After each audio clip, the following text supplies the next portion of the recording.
Hey, Mr. Becker, can you hear me? I got you, Mr. Bo. Okay, thanks. Are you ready to go? Give us 2 minutes.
Mr. Becker, just give me a few seconds. I am having some sound difficulties on the YouTube end.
Mr. Becker, on my end, the sound issue is fixed. So whenever you're ready to go, we're ready to go.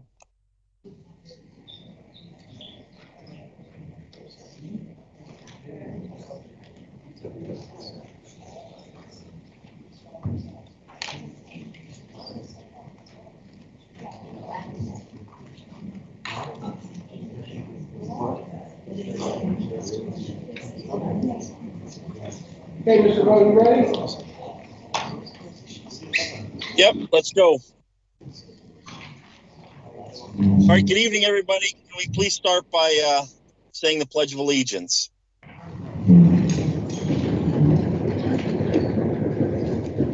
I pledge allegiance to the flag of the United States of America and to the republic for which it stands, one nation, under God, indivisible, with liberty and justice for all. Good evening, everybody. Could we have a roll call, please? Here. Yes. John Copeland. Here. Greg Levon. Here. Brianna Jesse. Dr. Jesse. Tony Serafini. Here. Tim Hope. Here. Eli Enzel. Here. 7 members present. Mr. President, before we get to the agenda hearing period, I'd like to have the floor just for a second. Past week, we lost 13 brave servicemen. We do justice to have a moment of silence in their memory and thankfulness of their service.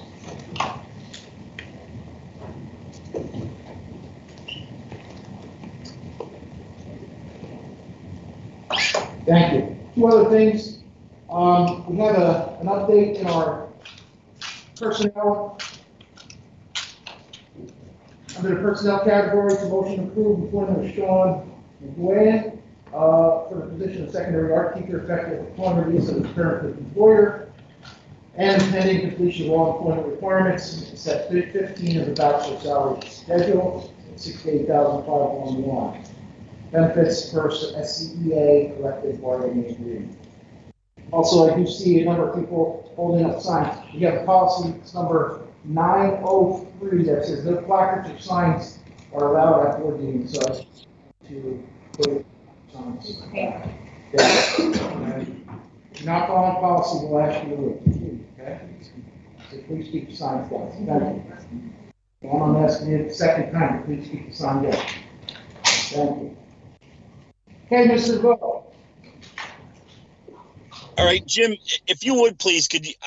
I'm stuck on at mile marker 168 on the Ohio Turnpike, and I don't have access to see your screen. So could you please read the agenda hearing period statement, please? I can do the reading for you if you don't mind. The purpose of the agenda hearing period is to permit residents in the audience to make statements to the board of directors on action items on the agenda. At this time, we'll accept comments from the district residents and the district property owners on action items on the agenda via Microsoft Forms and anyone in the public. If you're a district resident or a district property owner and would like to make a comment on an action item, please access the public comment form by clicking here on Board Docs.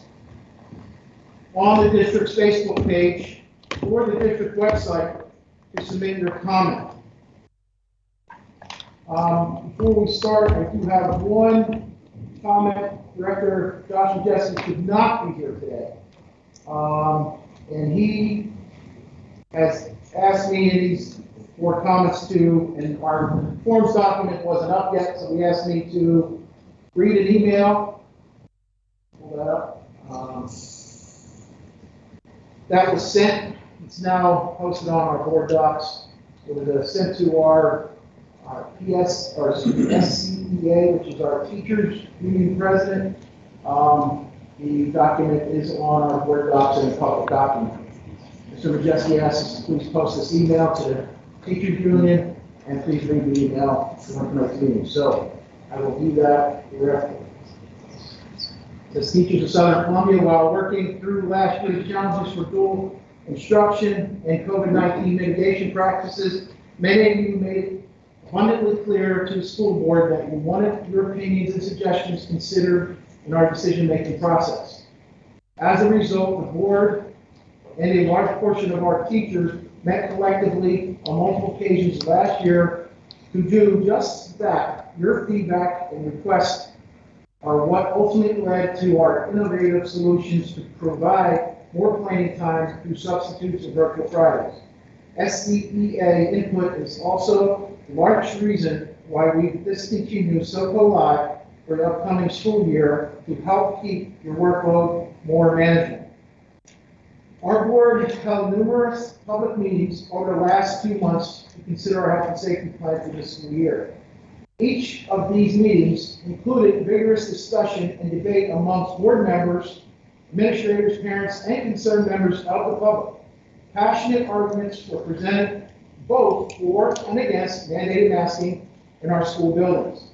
None of these meetings had SCEA representation present to provide input. The board received no public comment or feedback from SCEA leadership during these discussions.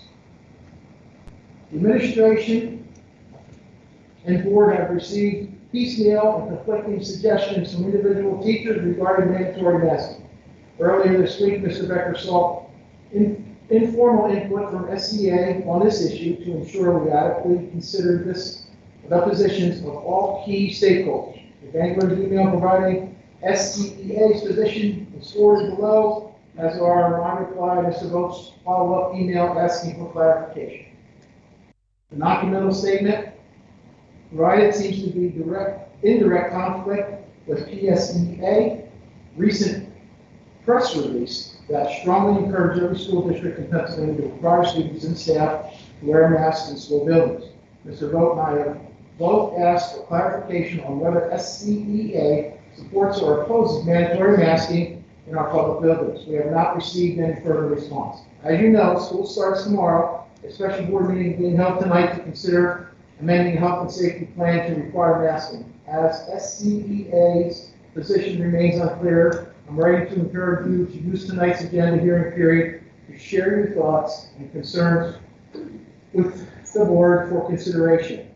If you're unable to attend in person, there is a link posted on Facebook and the district webpage to provide comments via Microsoft Forms. Respectfully, Josh and Jason. Okay, with that, Mr. Vogt. If I can comment real quick on that. Sure.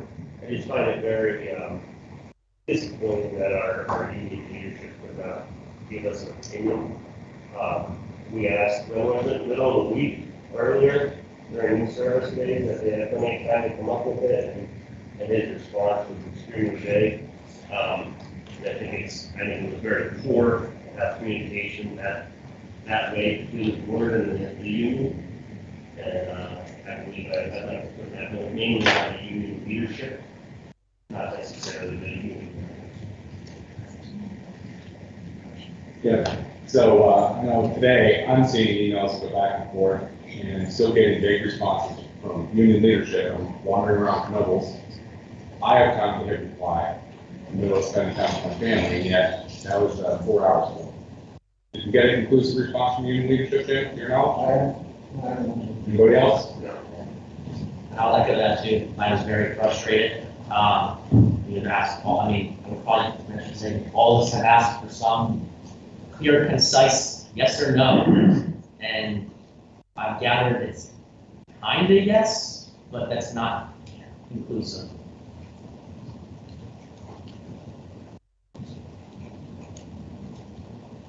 So I'll reiterate, if there are any members of the staff that would like to give us input, I know we have lots of parents that want to give us their input.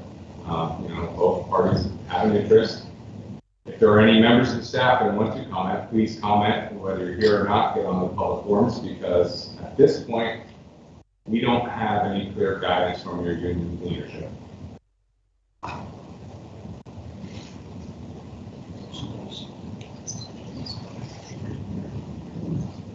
Okay, we have 40 responses at this time. 43, okay. I have our principals in the tech room ready to read some of these responses. So if our public that are here, if you would please be patient.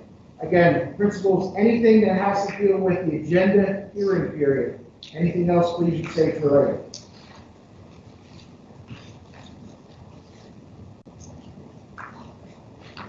Mr. Becker, this is Mr. Davis. I'm going to help them out and get them started.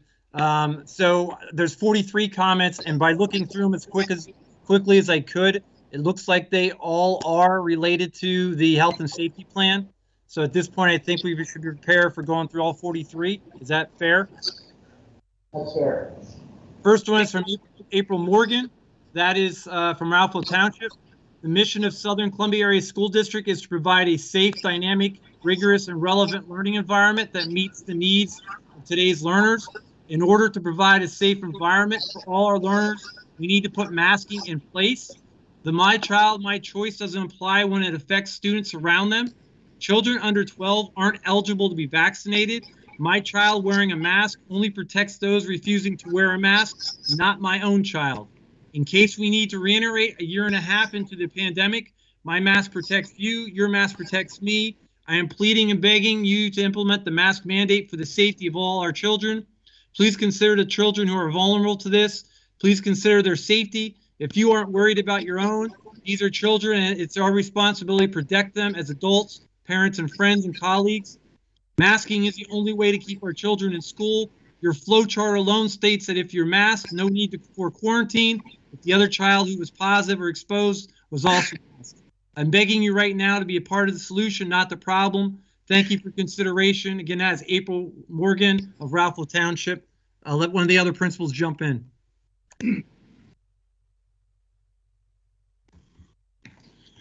Schuyler Stout, Catawissa Borough. As a healthcare worker and someone whose child will be attending this school, I feel it is necessary for our students to be masked while in school, on buses, etc. The concern regarding carbon dioxide poisoning is not accurate. We are 18 months into a pandemic that had taken the lives of many I know, as well as one I don't. We have managed to keep numbers down when it comes to the pandemic by masking and vaccinating. Why would we want to change that this year? Because our numbers are down? Those numbers are down because of following CDC guidelines and masks last year. Enforcing the masking mandate is highly important to ensure that our numbers continue to stay low. We are entering the influenza season, and last year our numbers were at an all-time low. We were only at 0.2% positive results compared to 26 to 31% over a 3-year period. I would love to see that again this year by simply wearing a mask while indoors, staying 6 feet apart, and any other person we can keep all of our children as safe as possible. I would not force the vaccine on parents, but I do think the masking mandate should be in effect. I have seen the results of masking during this pandemic, and I am 110% in agreement that wearing them again this year shouldn't be an option. The masking doesn't affect their education or after-school sports, despite what parents may think. Children age 3 and older have been masking for almost 2 years now, and there are still kids learning and having fun in daycare settings and schools. I don't feel this should be an option for the children while present in a public school. The parents are adamant of their child not masking, then I feel they need to be aware of the responsibility of homeschooling or cyberschooling their children to protect them from exposure, as well as exposing the children that are willing to obey the masking rule in school. Bottom line, studies have proved that masking is essential, and it shouldn't even have to be a discussion to protect your child. If you get your turn to speak, please step outside. Everyone will have a chance. There's 3 minutes. Please. That 3 minutes? That comment was 3 minutes? No. Tonight, we expect to hear some things we don't agree with. Everybody I will want to get get a turn. everyone, but speaking out of turn is not going to happen. I'll start comment. All right. Next comment we have is from Catherine Fisher from Ralph Township. As a primary care provider, a taxpayer, alumnus, and former athletic trainer for the school district for 16 years, I believe I bear the responsibility to advocate for the health and safety of not only our student body, but our staff as well. Masking is a simple, easy, effective way to help slow the spread of one of the most contagious viruses that our planet has seen since 1918. At a minimum, 3 area school districts that opened last week, which had no masking policies, have had such an increase in positive cases within their districts that they have mandated masks starting Monday. Our school district has a history of accidental tragedies and deaths, unnecessary losses of life that could not be helped. We now have the opportunity to be proactive and avoid tragedy with a very simple solution: masking. Masking is 100% safe and is an incredibly easy way to help stop the spread of the virus by decreasing droplet transmission. Masking, despite what some would tell you, does not cause any adverse effects. Surgeons and operating rooms personnel have never shown that masking affected them in any way. Potent viruses that cause a pandemic have the unique ability to morph into more deadlier and aggressive strains. In order to prevent that, masks have helped prevent the spreading and evolving of the virus. Masking also helps decrease transmission, which can affect an entire family. My hope and belief is that if we stay the course and use the precautions that were successful last year, next year masks and precautions may not be needed because medicine has triumphed over the deadly virus. I feel that having children wear masks this year will prevent this pandemic from spreading and allow us to return to a more normal school year for everyone. Thank you for your time and consideration in this matter. Masking is upsetting, but necessary in the global fight against this very contagious virus. Again, that was from Catherine Fisher from Ralph Township.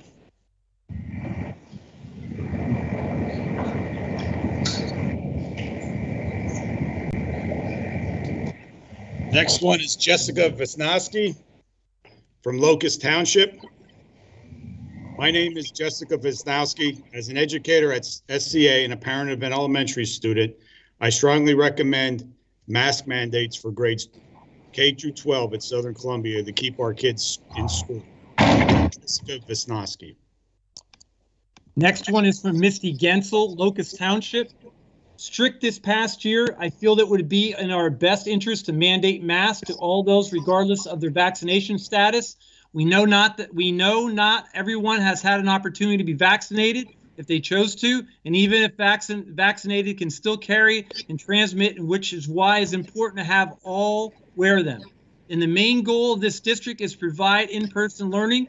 Masking and social distancing need to be in place to make that happen. With that being said, please consider mandating masks and keeping our children and teachers safe and healthy. Misty Gensel, Locust Township. The next one is from Noel Gasparetti, Ralpho Township. This one is quite lengthy as well. I can sit here and provide you with hundreds or thousands of pages of factual scientific data from multiple sources on how to use masks outside of a hospital or medical environment have detrimental effects on the well-being of our children, physically and mentally. And I can show you from a recent study that there virtually no difference in numbers of COVID cases in schools from states that had mask mandates from those that did not have mask mandates. But instead, I will voice my opinion, since it seems most are against following the science, on the effects it had on my own children from last school year. It saddens me to pick up my children from school and see my son's face flushed, bright red, sweating and heavily breathing. My son, who has no medical ailments or allergies of any sort, who is physically active, athletic and recreationally, coming out of his classroom where he sits with a mask on all day, physically exerted from walking down the hall to catch his ride home. His still full because he's afraid to get in trouble for having his mask off too long to take a drink. And when I would tell him to pull his mask down so he can actually breathe, he would be afraid to get in trouble, no longer able to trust his own mother's intuition. My daughter would come home and complain of headaches and be too tired to do homework. Again, another healthy child, physically active her entire life, didn't even know what a headache was until she was mandated to wear a mask every day. Also worried about getting in trouble to slide down the mask to breathe fresh air. But how much sense does masking up in schools really make? I mean, most of our kids played with each other all summer long, whether it was at our homes on play dates or outside on the sports fields for games and practices, maskless. But now the same kids are going to sit in the classrooms adequately spaced for social distancing with masks on yet again, of course, until they all sit together in the cafeteria, the same distance apart, if not closer than in the classrooms, maskless, as if the cafeteria is a safe haven from the virus. If there is any efficiency of wearing masks whatsoever, it becomes null and void once one individual removes their mask to eat, drink, or most commonly treated the younger ones to sneeze or cough. I think I speak for most parents when I say stop stop making medical decisions for my children and let me decide what is best for them. I have... Mr. Troll, it's 3 minutes. Okay, moving on. Trying. Can you repeat that person's name though, please? Noel Gasparetti Thank you. from Ralph Township. The next comment we have is from Connie Leupold from Cleveland Township. I recommend mask mandates for grades K through 12 at Southern Columbia to keep students safe and in school. That being a short one, I'll take the next one as well. Next one is for Heather Brocious from Ralpho Township. I urge you to strongly consider mandatory masking for students and staff at SCA. I feel this gives our children the best chance of staying in school and being successful academically. They proved they were able to wear masks last year without any adverse effects, and people in healthcare and other careers have been doing so long before COVID.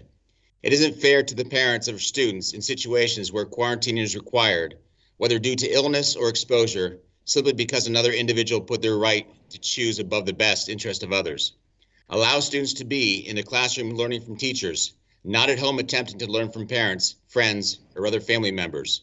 Allow parents to work and provide for their families instead of having to worry about more quarantine time. Allow the teachers to focus on educating our children and not worry about who should be masked and who shouldn't. This shouldn't be a matter of how wearing a mask is inconvenient for some. Do what is right and give the students the safest and best chance to succeed, regardless of what you choose to believe.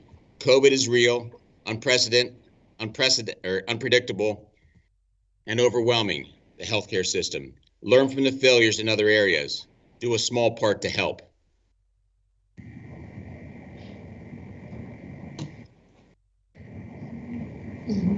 Next one is Christy Shirk of Cleveland Township. I support mask mandates for grades K through 12, or at least K through 6, in order to keep our kids in school in-person learning much of the school year as possible. Again, Christy Shirk of Cleveland Township. I'll do the next one. Elaine Gittler, Ralpho Township. I am an educator, Southern alumnus, and survivor of COVID. I implore the school board and the superintendent to enact a mask mandate to keep our children safe. The majority of our students attending are too young to be vaccinated, and even through COVID hasn't affected young people. It has the ability to adapt and morph into a deadly strain that potentially wipes out a large number of the population. I would much rather have a staff and students masked throughout the year than have students stay home and learn virtually. Masking is a small price to pay to allow our children to be about and attend school in person so they can excel in reading and math. Again, Elaine Gittler. Next one is from Elizabeth Kramer, Locust Township. Please mandate masks. Again, that's Elizabeth Kramer, Locust Township. The next one is from Amy Jones, Ralpho Township. Please consider the children who may have underlying health conditions and are not yet able to be vaccinated. They too are deserving of in-person education and deserve to know that their safety and health is our utmost importance to the school. All the reputable sources, such as the CDC, NIH, and American Academy of Pediatrics, recommend masking for children to prevent the spread of COVID. It is simply a small inconvenience for most families. For children with underlying conditions, exposure to COVID, specifically the Delta variant, could be catastrophic. All children deserve safe in-person learning. Please mandate masks until vaccines are available to children under 12. It is just a few months, which could make all the difference for children who have already dealt with their illness and hospitalization. Again, Amy Jones, Ralpho Township.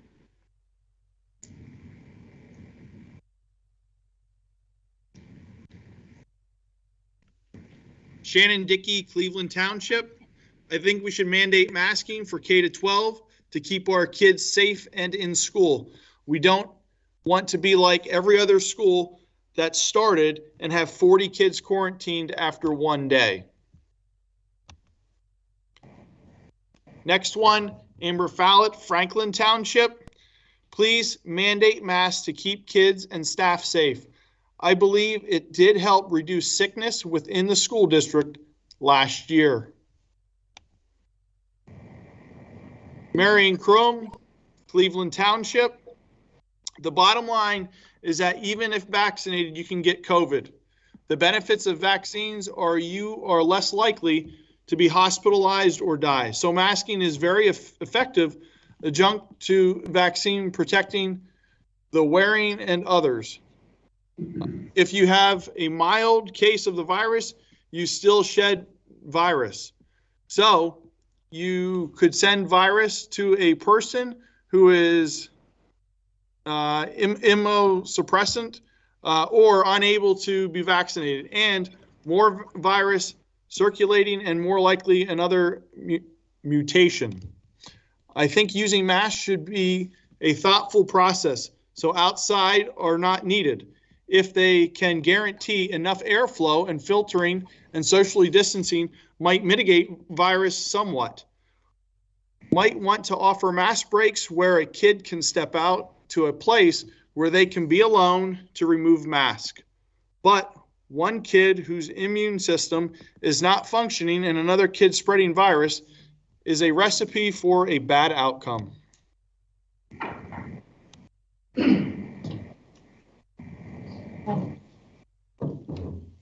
The next one we have is Anita Wasilewski from Ralpho Township. As a parent and grandparent caregiver, I am extremely concerned about the increase in cases the past few weeks. I am unable to attend this meeting due to my severe immunocompromised status and know that many people will attend without a mask. Please consider the children who are not vaccinated yet, caregivers and young children who the students and staff will be going home to, and the number of cases already in our community when you vote whether to mask this school year. I know this is a difficult decision, but please err on the side of common sense and science and require masking.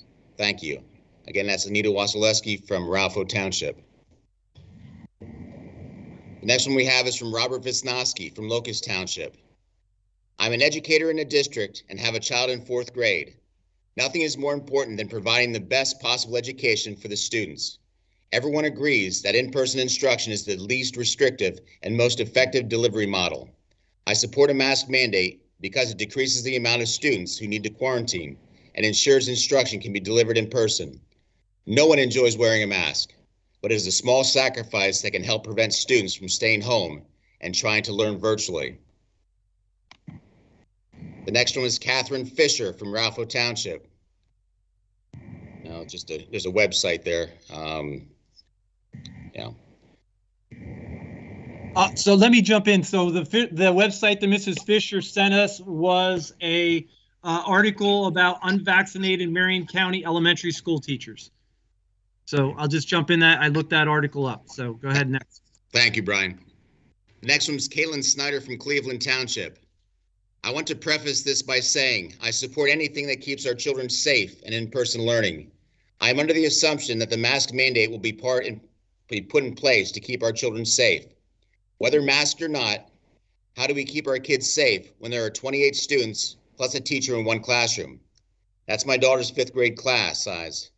We furloughed teachers due to diminishing class sizes during the height of the pandemic and forced teachers to have more students in each classroom. How do we rectify this safety concern, or is it too late? My second question is, does anyone know the actual effectiveness of disposable and/or cloth masks? If we are going to mandate masks to keep our kids safe, is it possible for the district to use the ESSER funds to provide hospital-grade or proven effective masks for the students? Again, that's Caitlin Snyder from Cleveland Township. The district does have masks. We had masks last year, and they are the N95. no, they're not the N95. Yeah, so we do have them. We actually have thousands of them and small sizes as well. I think it's worth though, looking into N95. Right. Next one is Terry Jenners, Ralpho Township. Regarding the algorithm, if I understand it correctly, if a student is masked and vaccinated and exposed to a close contact and they don't have symptoms, they do not need to be quarantined. They remain at school with the mask, but they still need to test it for COVID for 3 to 5 days. Is that absolutely necessary? I am concerned we are going to overburden our health system, who is stressed to the max as it is, and not to mention the cost of incurring families. Tests are not free for all insurance providers. I have a friend who recently charged $250. Every time a student is exposed, it's going to be an extra trip to the doctor and copay related to lab testing. Again, Terry Jenners, Ralpho Township. Next one's from Holly Serafini. As a teacher and parent, I support mandatory masking at SCA. This will help keep our school community safe and will limit the possibility of mass quarantine. There is no debate that in-person learning is the best. Mandatory masking will help keep our kids in school. Again, Holly Serafini, Ralpho Township. Mr. Becker, Mr. Vogt, last time I checked, there was 51 comments. We are now at comment 21. Do you want us to keep proceeding? Yep, absolutely. Next comment is from Lynn Bingaman, Ellisburg. As a parent of 2 students in the school district and a nurse practitioner, I find that a mask mandate is the only way to keep the children safe. Again, that's Lynn Bingaman, Ellisburg. The next comment is from Ashley Mensch, Franklin Township. While no one wants to send their children to school wearing a mask, it is a safe and responsible thing to do. Children under 12 are unable to get vaccinated at this point. It is our job as parents and school professionals to keep them safe. Mandatory quarantines are inevitable, for large groups of students if masks are not worn and if there's exposure. Just look at other school districts. This puts incredible amounts of stress on students who are constantly switching learning platforms and on working parents. Ashley Mensch, Franklin Township. I'll turn the next one to Brandon Shaw. Hey, Tim, we were considering letting some of the people in the audience go for a while, since they're sitting here patiently. Would that be okay with you?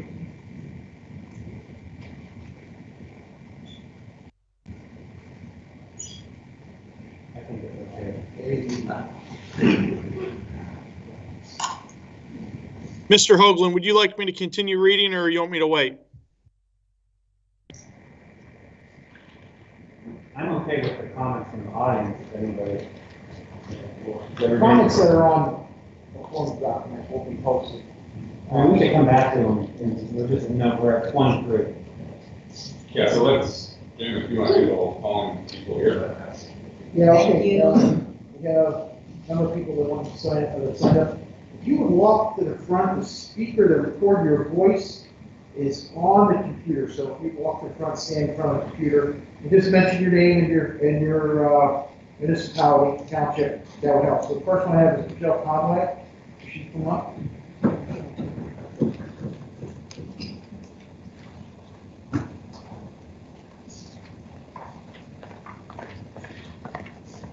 My name is Michelle Conway. I live in Ralpho Township.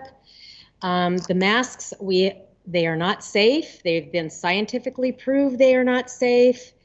Why mask our children when they have such a there's such a high percentage of they'll recover from COVID.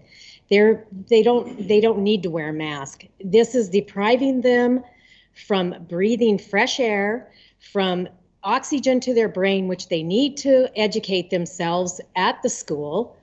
They are becoming dizzy. They get impetigo. They get rashes on their faces. They pass out. It is not safe for them to wear masks. They need to stop this mask mandate. It's not safe.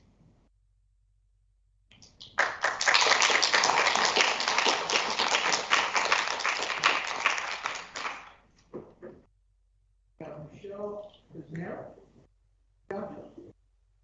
Am I saying that name correctly? Kuznera, yes. Kuznera, go for it. Hello, everyone. Thank you for having me be able to speak. First of all, at the beginning of our meeting, we said liberty and justice for all. All, okay? Justice and liberty. What is that? Liberty is freedom to choose, okay? We chose all summer because the governor took the mandate away. Well, actually, the people voted to take the mandate away, and we were mask-free all summer. Our kids are at church with no mask. Our kids are at camps with no mask. Our kids are everywhere without masks. But on August 30th, tomorrow, it is deemed unsafe. Tomorrow's the magical day when we all must wear a mask. I don't agree with it. I think it's ridiculous. A lot of the people that are commenting want the masks not because their children will be safe, but because they don't want to quarantine. Well, I have an option for that, a second option. On your flow chart, it says exposed and identified as a close contact within 6 feet for 15 consecutive minutes.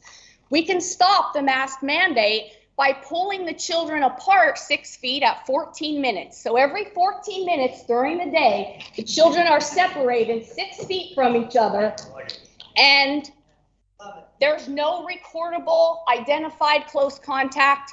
We're safe. We don't record it. We don't quarantine. Everybody can choose what mask they want to wear. This is an option. We should have the right as citizens to choose this, okay? It's on the flow chart. You're only exposed if you have 6 feet for 15 consecutive minutes. So at 14 consecutive minutes, we go 10 feet away from people, and then we go 10 feet ahead. And like everyone else said, going to lunch and going mask off, we're safe. Let's eat our food. Mask on, we're safe. Mask off, we're safe, let's eat our food. This is not, this is unreal, people. I'm all for safety. I love my children, but come on, common sense. This doesn't work. If you believe in a mask, if you're removing it to eat and have a break, it's not working. And thank you very much for hearing what I have to say.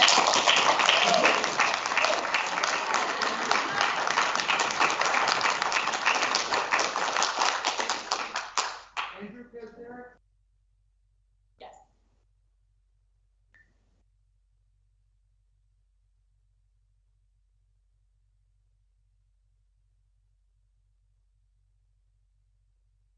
Thank you. And thank you for volunteering to be on the school board. I'm trained in nuclear, biological, chemical warfare defense, a long time ago, another life. I submitted a long list online. I noticed that all the questions online were cherry-picked in favor of masking. So I want my questions respectfully presented and documented. First of all, there is no decontamination methods for biological problems in the school. I am immunocompromised. I have chronic Lyme disease. Every day I take things, supplements and such to keep my immune system up. I think we've been had. 18 months. Now we're talking about preventing the flu. Of course, we're going to pick something that has 6,000 cousins in nature, a virus. We've never had a cure for the cold, a vaccine for the cold. We have these flu vaccines, which are doubtful in their efficacy. And all of a sudden we have tests and vaccines for 1 out of 6,000. The governor's emergency orders were rescinded by the people. They were rescinded by we, the people. They were rescinded through our legislators and our Senate. This flow chart, the Department of Education, they don't have authority. You're the authority. You're our representatives. We are your constituents. Please don't do this to our children anymore. You're violating and stomping on their constitutional rights.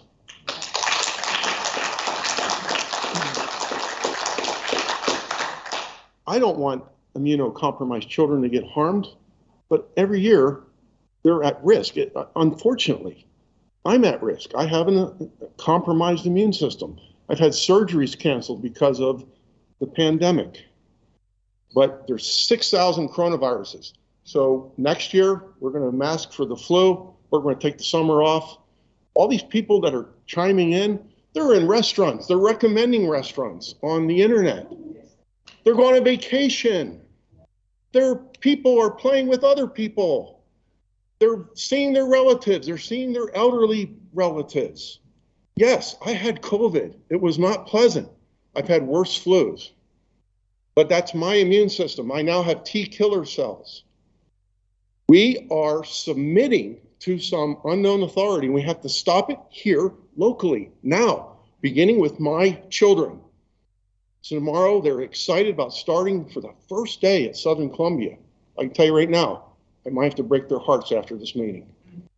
I don't know where you get the funding to match the children and the head counts and all that. I haven't learned that yet. But if my children are pulled out, how much does that cost the school district? Times 2. If they go to cyber charter schools, how much? I hate to do that. I hate to be that way because collectively as a community, we have to work together. But this ain't working together. This is submitting to, I want my kids to be safe. It's nuts. These people just came back from vacation. Now they want to be safe today. And why was this meeting arranged so surreptitiously?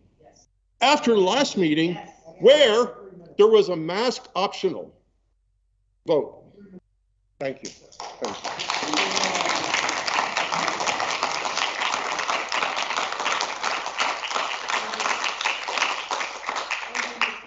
Is right. You stopped at 23 and you're at 25. We have you on our list. I just want to let everybody know they are strictly numerical order. We just split the next 5. We're not jumping around randomly. As comments keep coming in, you'll hear us go up on that.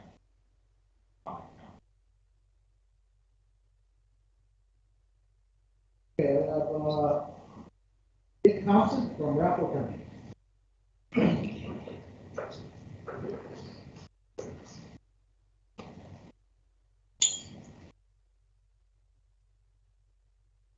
Hey, everybody. I want to thank you all for doing the job that you're doing. I know it's thankless. I'm here tonight. You have to bear with me a little bit. I was kind of unprepared. I didn't know this meeting was happening. So I got down here and tried to get my thoughts together. I'm not as prepared as some of the other people that have come up here, but we're citing science a lot here. Following the science is when I really started to question this. Okay, I was a person that believed that my government had my best interests at heart, and that we should follow, guidelines for our own health. When I started watching the science, I started saying something doesn't add up here, and I think a lot of other people here feel the same way. What we're being shown doesn't match what we're living, and we're all tired of it. Now, I think it's everybody's right here. If you want to mask your kid, send him to school, put him in a mask and send him to school. But what's trying to be done now, to mandate a mask for every one of our children, regardless of what's going on, it's an extreme overreach and an abuse of power. And I think everybody's tired of it. So if you want to follow, I know you guys are following orders too, and I think that's a big part of the problem, is that this thing just keeps going downhill and nobody pushes back. And I'm here to say I'm pushing back. Yep, got you. And I think the rest of these people are too. Freedom of choice, it's what our country's built on. No mandate.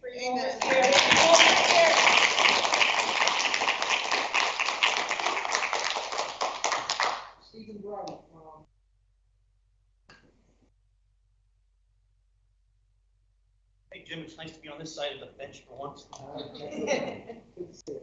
You as well.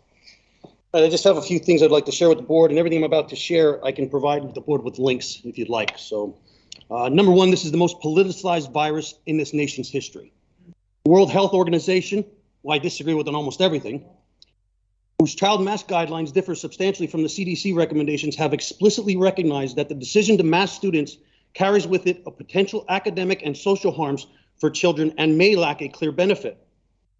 The Foundation for Economic Education, which spotlighted a New York Magazine story, commented that the CDC's findings are not helpful to politicians and bureaucrats who continue to argue that students must be masked during school. CDC used to say masks usually not recommended. A recent study by the University of Louisville found that state mask mandates did not help slow the spread of COVID-19.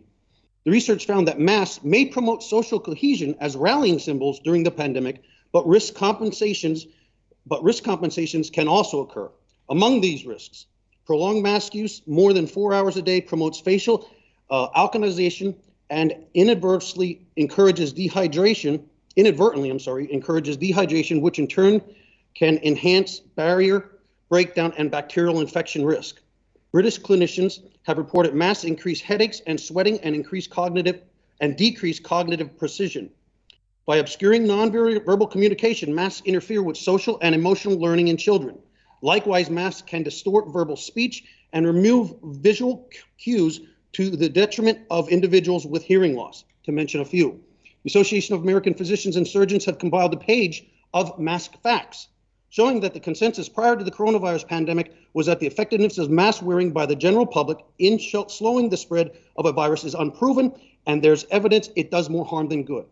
This is a political feckless leadership in fact borders on cowardly. Having a meeting less than 13 hours from the time I need to put my youngest disabled son on a district paid for bus. Many surrounding districts are not masking and requested feedback in early August. Should you decide to mandate something that doesn't have the science behind it, our remaining boys will go to charter school, costing the district an enormous sum. The harm from this mask is clear. The benefits to the children are negligible, with survivor rates near 100%. Our children are at greater risk of injury playing sports or taking gym class. One of our sons has a significant speech delay and the other is asthmatic. God hates a coward, and decisions made in fear are never the best. A prominent president once said the best decision is the right decision. The second best decision is the wrong decision, and the worst decision is no decision. A decision at the 25th hour is not advisable moving forward. Has the board looked into UV Angel? If not, please look it up, as it is certainly proven to work. Thank you.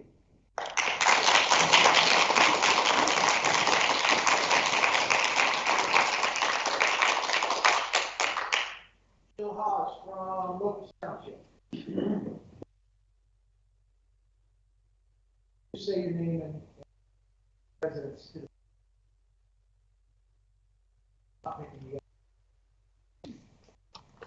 Hi, I'm Jill Haas from Locust Township.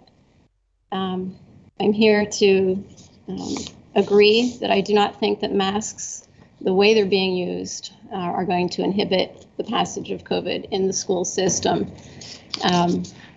Even the last board meeting, Dr. Reed was here and I mentioned to her about the particles being small, and she agreed that they do pass through, but her words at the end were, at least we're doing something. And I didn't press that, but what I wanted to say is we're doing very little and not enough. So if masks are going to be implemented, having worked in the hospital for 6 years and being taught that it has to be the proper fitting N95 or a PAPR, then anything else is substandard. It's not going to do it. I wore a mask at work. I wore a mask at the grocery store. I wore a mask whenever I had to go to the doctor's office with my parents. I still got COVID. And we were then told in the NICU, as Carly would know who's here, that goggles were implemented. We had to wear them. The nurses hate them. They were made to wear them. So we're not wearing them in school. So we're not doing enough. If we really want to do what they're saying we need to do, we're not doing enough. I'm not saying I want the kids to wear goggles too, but I'm just saying that's the point I'm trying to make. You can't just go halfway and then blame not masking on spreading COVID, okay? And, biocontainment, then where your gloves are, you've touched your masks all day long, the kids have, and so they shouldn't be touching them with their glove and then throwing their gloves away. And if they're changing the mask in the day, where are they throwing it away? All these issues. And I worked with nurses. I'm going to say medical professionals don't agree. I saw it on BP6 when I worked there in med-surg unit. I saw it in the NICU. Different doctors treated different patients different ways with different outcomes. I saw it with my brother, who would have died if I had listened to the ICU doctor who said it's time to give your brother morphine and say goodbye. Another doctor said, no, let's use plasmapheresis for some issues I'm not going to go into. So I saw it firsthand. If another doctor hadn't interjected and said, oh no, let's try this, his main staff doctor would have him dead. 3 years later, he's still alive and functioning, okay? So I've seen it. I've seen it more times than I want to count with different circumstances. I had COVID. While I had COVID, I had my 2-year-old grandson with me for 36 hours while I had a fever like I had COVID. His parents had to come back and get him from him. He never even showed up with his symptoms. So, 36 hours with my 2-year-old grandson, never got it. And I am concerned, as some gentlemen have already said, if we allow the mandation of masks, it'll be the mandation of vaccines next. And I don't even call them vaccines, the shots, okay? Because a vaccine keeps you from getting something. These shots don't keep you from getting COVID. You'll still get it. You can still get it. And the whole lie that's been perpetrated, and I've watched congressional committees listen to Fauci and other people that say the best thing to keep COVID from going is get the injections. You can still get COVID. You can still transmit it, even you've got it. The best thing is maybe you won't end up in the hospital, but a lot of people still have. Look at Israel. Okay? Israel's a great case study if you want to look at that. So I wish I could trust the masks. We all do.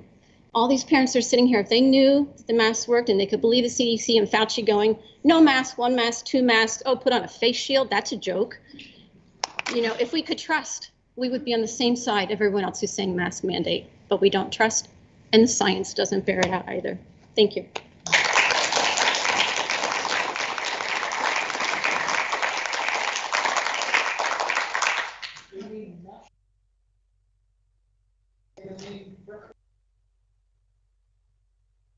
You can say your name and Sure. Jamie Maschuk, Ralpho Township. Good evening. Thank you for taking the time to listen to us. The Journal of American Medical Association reported on a study from June 30th, 2021, using data from over 25,000 children, has shown that 68% of the participating children had problems when wearing nose and mouth coverings. They stated that most of the complaints reported by children can be understood as consequences of elevated carbon dioxide levels in inhaled air. This is because of the dead space volume of the mask, which collects exhaled carbon dioxide quickly after a short time. This carbon dioxide mixes with fresh air and elevates the carbon dioxide content of inhaled air under the mask, and this is more pronounced in this study for younger children. This leads in turn to impairments attributable to hypercapnia. A recent review concluded that there was ample evidence for reverse effects of wearing such masks. The organization suggests that decision makers weigh the hard evidence produced by these experimental measurements accordingly, which suggests that children should not be forced to wear masks. For those that do not know, hypercapnia is a buildup of carbon dioxide in your bloodstream. Symptoms include anxiety, sluggishness, headache, depression, confusion, nausea, and trouble seeing, just to name a few. I have yet to see a clinical trial peer-reviewed stating that the cloth mask, the bandanas, or the piece of fabric your grandmother sewed from a tablecloth stops COVID. In my senior year of high school, I joined the United States Army. I swore an oath to uphold and defend the Constitution of the United States of America. I was willing to lay down my life to defend the freedoms of every man, woman, and child in this great country. While my time of service has long since ended, that oath has no expiration date. I never imagined that I'd have to go up against my fellow Americans for the rights of my children to breathe freely while in school because they're afraid of a virus that has a 0.01% chance of killing my children. So instead of tucking my two children into bed on the night before the first day of school, I'm here. I am asking you not to go back on your previous decision that left the mask choice up to the parents. They are, after all, our children. We should be the final say whether they wear a mask to school or not. You have an obligation to provide a quality education. When the teachers and students are wearing masks, that quality degrades. Facial cues are missed when a child is struggling to understand a concept. I know this firsthand from one of my son's experiences last year. Given the fact that there is so much conflicting information that supports both sides of this mask debate, they should remain optional, giving each person the ability to choose what is right for them. Finally, I also want to remind the board and the administration that every family in this district has the option to place our children in a non-district charter school. If the quality of education continues to degrade for young children, I encourage the community to seek education elsewhere. Thank you.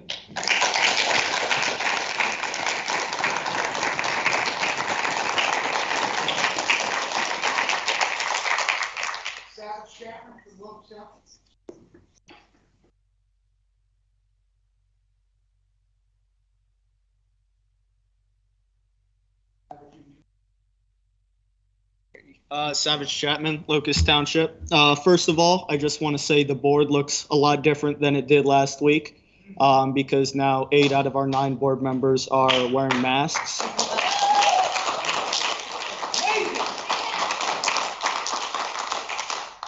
So first things first, I just want to talk about some of the our previous meeting that I was at back in March, I believe. Everyone here talked about how we were at the will of the PDE and how we couldn't do anything about the masks. Well, now you have a chance to do something about the masks, and you're just going to sit back and we're gonna restrict them again. You're doing exactly what you didn't like about the PDE, about the mask mandates and everything with that. And then to follow up, I just have a few stats I want to bring up. 361, that is the number of deaths due to COVID under the age of 18. I did the math.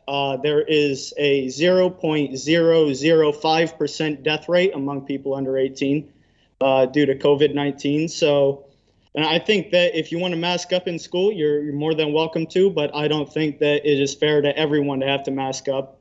Another statistic that I want to bring up is the Texas death rate. Texas has a 1.3% death rate, or I'm sorry, not Texas, Florida. Florida has a 1.3% death rate, and as everyone knows, Florida, they didn't restrict anything. They did no mask mandates or lockdowns or anything. Schools were mask choice, and many schools did not wear masks down in Florida. And Pennsylvania, meanwhile, had a 2% death rate due to COVID, which is pretty ironic considering we did all these lockdowns and everything for everyone's safety, and we ended up having a higher death rate than a state that didn't do anything to prevent this incredibly deadly disease that kills millions of people. That's it.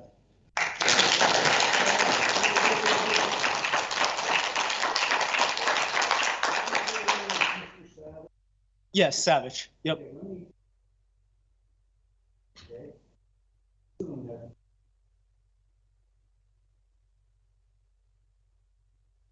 Oh, no, I didn't assume. I just said, I simply stated that there's 8 out of 9 people were wearing masks. My doctor said I should have died twice in Geisinger. Where I got it from, I don't know, probably when I had a brain surgery, Geisinger last November. I laid on my back for 2 months in Geisinger Hospital and on my back 2 months at home. Irrelevant. So don't stand there and the audience clap because I'm one of the 9 people here wearing a mask. I'm wearing a mask for a reason, it's because I almost died. He's not saying you're not. I didn't say that you didn't. I just said that 8 out of 9. For the people at home, they can't see you right now. They haven't been able to see you any of the meetings. And I have a mask on. all right. Hey, And Greg, if you could just hold your comments till the board has the opportunity to comment. This is the public comment area. Thank you.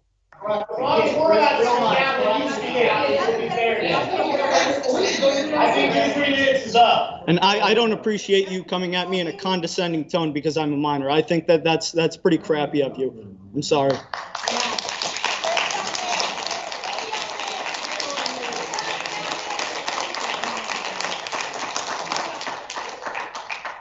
Turner, Cleveland Township. All right, I'm Tim Turner, Cleveland Township again to the board. Thanks for letting us have a forum here to talk. All right, who am I? Trust the science. One mask, no mask, plastic face, Fauci. That's right. That's the science that the whole United States has been following. This guy's been a bureaucrat for 50 years, all right? Now, there's 2 unions, the National Education Association and the American Federation of Teachers, that bow down to the deity that is Fauci and the federal government, all right? Just like the gentleman before me stated, Florida was free. Pennsylvania was tyranny. And we did that to ourselves. And yet, we had a higher death rate in this state than Florida did, mainly because our governor sent all the nursing care patients with COVID positive patients, but just the stats, all right? For all the tyrants that want to mask my kids, it's 10 times more deadly to drive to school than it is to get COVID for kids under 24 years old. Pretty sure we don't have any kids over 24 in this school district. Correct me if I'm wrong. So if the science says that masks don't affect you, i.e. your oxygen intake, your carbon dioxide levels in your blood, then why don't we make the football team wear them? Huh? Why don't they wear them? Oh, you know why? Because it degrades their performance athletically. There are people that train for the Olympics wearing masks so they can boost their ability to process oxygen.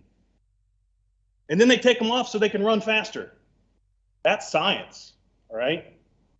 The flu is deadlier than the coronavirus, and we have never shut down and locked down the entire society. It just makes no sense.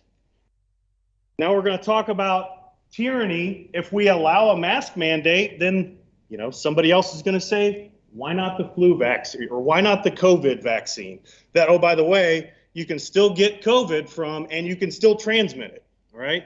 So for all the parents that want to mask their kids, please do mask the kids. But if you're that afraid of having 1 in 500,000 chance of dying if you're under 24 years old, then don't drive your ass to school. Sorry, don't drive to school because you're 10 times more likely to die on the way to school.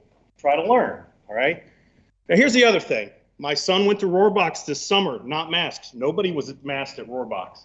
He saw his kindergarten teacher there. She couldn't even recognize him because she only knew him from the nose up. After an entire year. How many 5-year-olds, 6-year-olds, 7-year-olds know every social cue and all nonverbal communications at 7? None. They have to learn that. And they learn that from educators and parents and friends. They cannot get that with masks on, period. Plus, my 6-year-old would come home in his gaiter, completely soaked with sweat and germs. The most deadly virus everywhere. And he touched his face all day. And then the last thing I'll add is just, if it's the most deadly virus that man has ever known, and everyone's scared of it, where do all the disposable masks get thrown away to? Do they go to a biohazard disposal bin? or do they go into the regular trash? I mean, think about that. That blue mask that this gentleman has on, it'll get thrown away in the regular trash for someone to carry out, you know? So I do appreciate your time. I know you guys have a lot to think about with this, and I appreciate the forum that you're allowing us to speak. Thank you.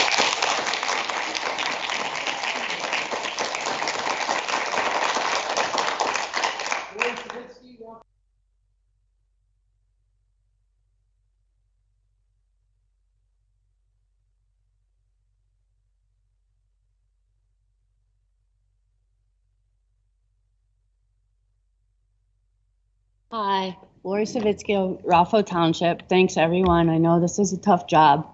I don't have a big speech prepared. I was so shocked when I saw this meeting was tonight because I thought we were set. We got our letters home, and the last meeting you said that it was going to be up to the parents, our choice, if we wanted to send our kids to school en masse.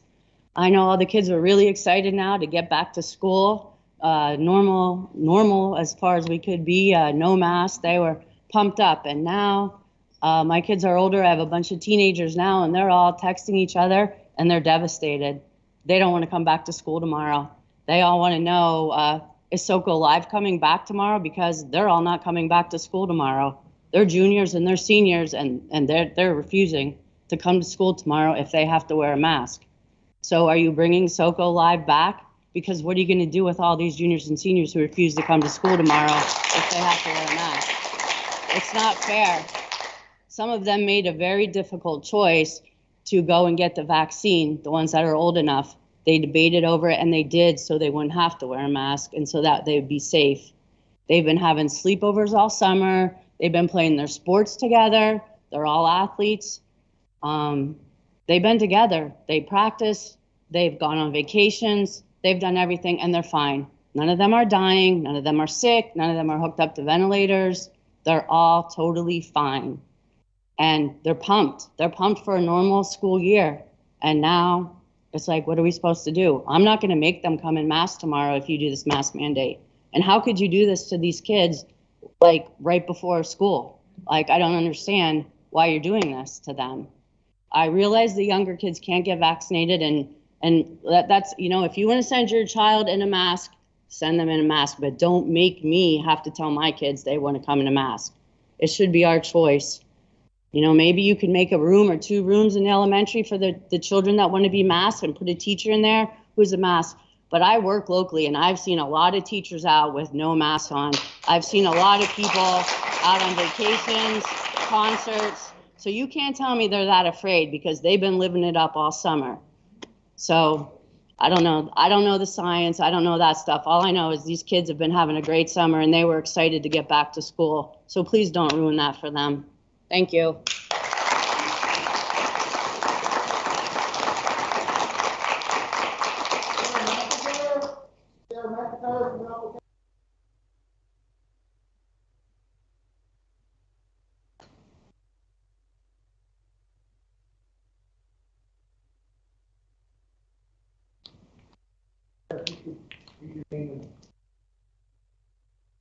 Sure, I'm Sarah McIntyre. I'm from Ralpho Township. I again wanted to thank you all for throwing this meeting together. I'm not here, although I am wearing a mask, I'm not here to debate whether masking is right or wrong. I don't want my daughter to have to wear a mask, but at the same time, she is 12 and she's unable to get a vaccine. So as a parent, I want to do what I can to keep her safe. We can debate about masking until we're blue in the face and get nowhere. I'm happy that parents are here speaking out for what they believe is in their child's best interest, regardless of what their views are. Instead, I think that we need to think of a solution so that everyone can be at peace and have a decision. I'm proposing a way for everyone to be able to have a choice, and whether that be that parents have to fill out a questionnaire on Sapphire, whether or not they would like their child to wear a mask or not, and then the school would then have to be tasked with all the details about how to separate those children until we can figure out something better to do. While it will be a nightmare for this school, I don't see it being any worse than what we're dealing with right now, just going round and round in circles. Thank you.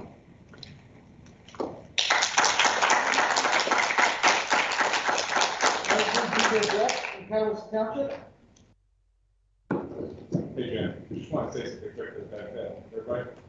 Just so everybody knows, the meeting tonight was called, no decision has been made, but it was called in response to some of the local schools last week. In the first few days open, and had 40 kids going. And so that's why the meeting was called, just to discuss one last time before school starts, so that we don't have a false start and end up sending a whole host of kids home on Tuesday. So again, I just want to reiterate, no decision's been made, but that is why this meeting was called as a emergency meeting. And Mr. Hoagland, to add to that, we're at the local school district had 40 quarantines on 2 cases. The second local school had played football for Friday night, had some quarantines. A number of players were not on the team. Another local school did mask mandate today. They had 60 quarantined. And what we're hearing, there's going to be an announcement from the state. I'm not sure if it's going to be a mask mandate or what, but information came down to superintendents that we're supposed to hold on until tomorrow. Are those kids hospitalized or in any danger, or is this a money issue that they're going to be quarantined so that you guys aren't going to get your big every day? I didn't interrupt you. Let me finish. So I'm waiting to hear what will come down tomorrow. We're not sure. We get definite, but again, you know, with some of the issues that we have in quarantining and our guidelines from CDC, DOH, that's what we're going to run into kids having to be quarantined, be home for 10 days. And I think that was said other schools are doing it. We're seeing what's happening around the community. That's why it brought to this meeting. Thank you. Hi, Leslie Beaverbrack, Catawissa Township. Few notes. I would like to see masks required, at least in the elementary school, where those students cannot protect themselves. I've heard people come up tonight and talk about their freedoms and their liberties, and we've all seemed to have forgotten how masks work. My daughter will show up tomorrow with a mask, wore a mask all last year, had no medical problems, had no complaints. She is used to wearing a mask, and she's been taught that by doing so, she not only protects herself, but her family, her grandparents, her father's patients, who works mostly with the elderly. And she knows that through this whole pandemic, she has been a helper. And that is what she's going back to school to continue to do so. I am concerned about her classmates and other staff not protecting her as well as she is protecting them. We canceled our vacation. We did not get together with our family until everyone was vaccinated. So our holidays happened far after December.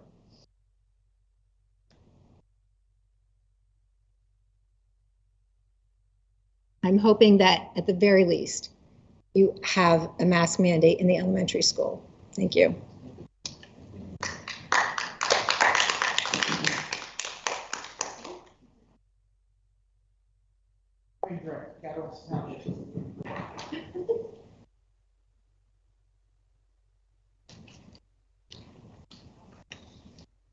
I'm Brian Breck from Catawissa Township. I think masking is a common sense thing. I work as an outpatient physical therapist, so every day since last year, we're doing what was recommended by the science in our office, and we also haven't had any cases in our office, and I'm not here to debate any of the science.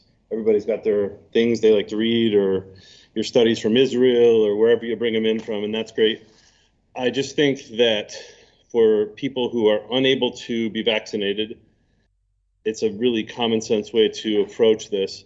I thought it was interesting. We got the phone call from Mr. Fetterman about the elementary, and I realize he's just a voice for everything else that's going on, but we're going to do this meet the teacher, and we're like, okay, only parents, which makes sense because the kids have already met their teachers, only one parent, and we'd like to please mask when we come there. So all of the people that you're recommending to come to meet the teacher who potentially had a vaccine or the opportunity must now use these. But the students who will meet in the classroom the following day, or who already been there during that day, didn't have an opportunity to protect themselves. And whether we're arguing mask work when they're on you or when they're on someone else, it doesn't matter. I think it's a common sense approach. I ended my week going to a funeral this week for a 41-year-old son of one of my patients. He had COVID for the second time. I don't know any of the rest of the details, but clearly the antibodies weren't enough for him. And a local gentleman lives in our district. His son passed away this week as a result of it. And those kind of things hit home for me. I'm not willing to fight over this. I'm not willing to wear a mask if I'm 10 or 20 feet away from somebody. I don't think that's sensible. But I think that we can do better for our children who can't protect themselves. And I appreciate you guys having the opportunity for us to hear this out.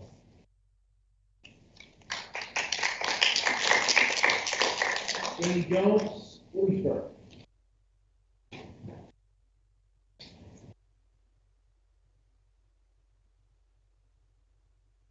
Danny, if you say the name of your municipality. Danny Jones, Ellisburg. Thank you for your time. I just appreciate you being and serving our community. I know it's a lot of work for you all, and you have a lot of big decisions to make. I don't have a lot to add to what was already said. There's so much opinion and fact. I did have a couple questions. I was wondering if there's a policy in place on how you enforce a mask mandate. Is there a policy in place for that? If someone just chooses to send their child without a mask, is there something in place, and how will that be handled? We'll try to impressive discipline. First thing, we're going to try to get the person to wear a mask. If kid refuses, we'll call home, we'll talk to the parents. And if they really refuse, then we're going to send them home. We don't want to do that. There's other issues where we constantly talk to a kid about wearing a mask.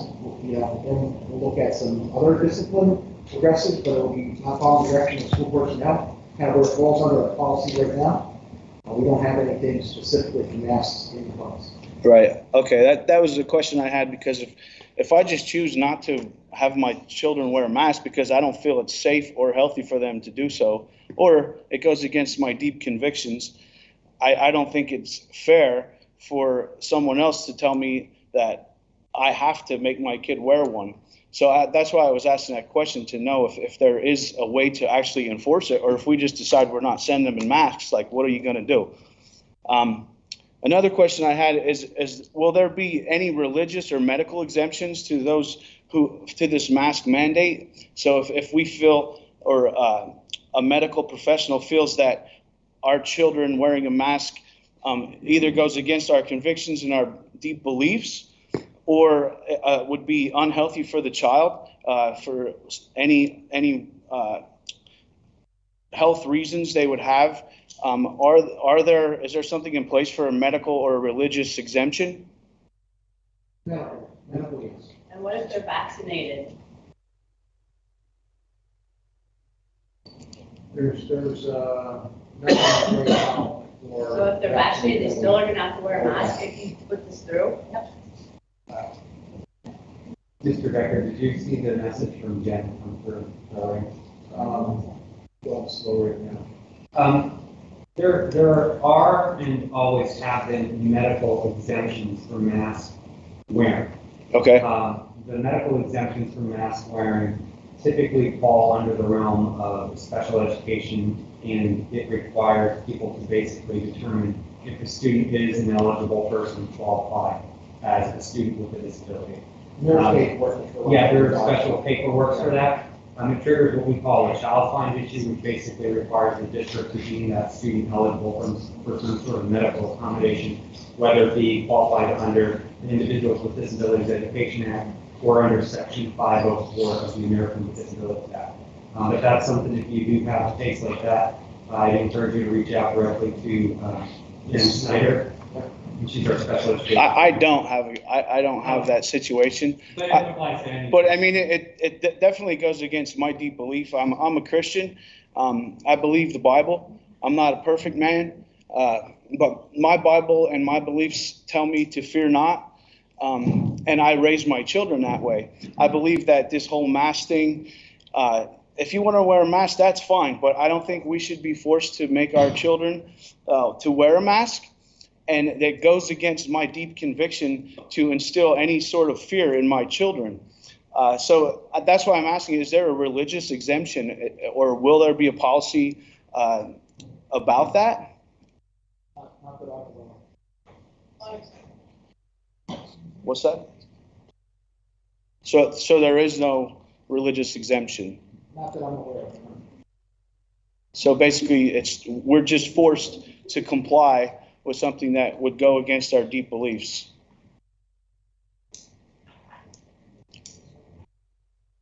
I just had one more question, and it was really just about the meeting tonight. Before we started, everyone that's here in person had to sign a paper and sign up to be able to speak or comment before you took a vote. Is that the same way online, or can they just keep commenting unending until they're done? Online, what they're doing is they're actually putting the name, where they're from, email address, so they're identifying. But they can keep adding to it as the meeting goes? Well, eventually we're hoping to get through. Correct. But if there's someone here that's not on the list, are they allowed to get up before you vote if they're not on the list? I think if they haven't signed up yet, They can still sign up? On the list, because there's normally not this many. I understand. So normally just call people at the end. I understand. I'm just asking because I just feel it's a little unfair for everyone at home to be able to just keep commenting, and there is no sign-up sheet. But here we had to sign up. I just wanted to make it clear. So if someone does want to add before you vote, they can still be added to the list, correct? Yeah, I would say if they haven't spoken yet, absolutely. Right, that's what I mean. If they've already spoken, same as online, I guess we have to decide because we're trying to keep it confusing. Right. If you haven't signed up yet, change your mind. Say, we'll provide some kind of time to change over. All right, thank you. Yeah, assuming it's not 2 a.m. Thank you for your time.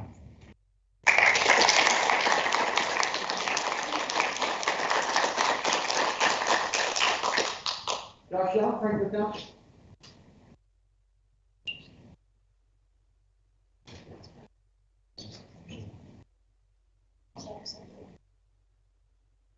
Oh, yeah.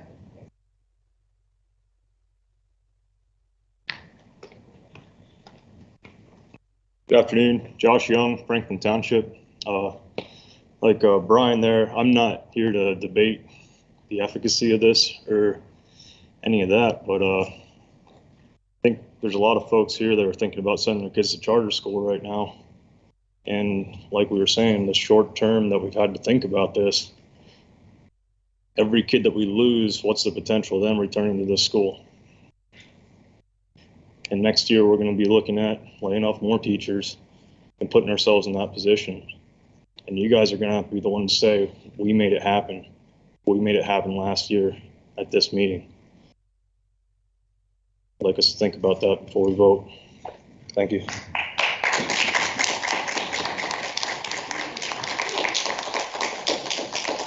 Brian Young, Franklin Township. Can I talk from back here? Mr. Davis, can you hear? As long as Mr. Young is nice and clear and loud like he is right now, we should be okay. We're in great shape. I guess, you know what? I realize this is a big deal to a lot of people. And honestly, as a human being, as a person, what's grieving me the most is this divisiveness that has flowed to this level from senior leadership in this country. And I realize you guys aren't responsible for that, and I thank you for hearing me. I thank you, board members, for the difficult task that you have to run the district. And I thank you for that. Mr. Becker, you've been a hero of my kids since they've been little. One thing that's been openly demonstrated to all of us, regardless of how you voted, who you would have voted for in a past election, is number one, that nobody's vote matters or counts. The regard for life, we're being stymied by this virus. The regard for life has been vividly demonstrated by what happened in Afghanistan just a few days ago. And I think we've all, regardless of where you sit on that side of the table or what persuasion you have, I think we all ought to be sitting up, taking notice and seeing how we're being billed as a bunch of fools. And I'm done.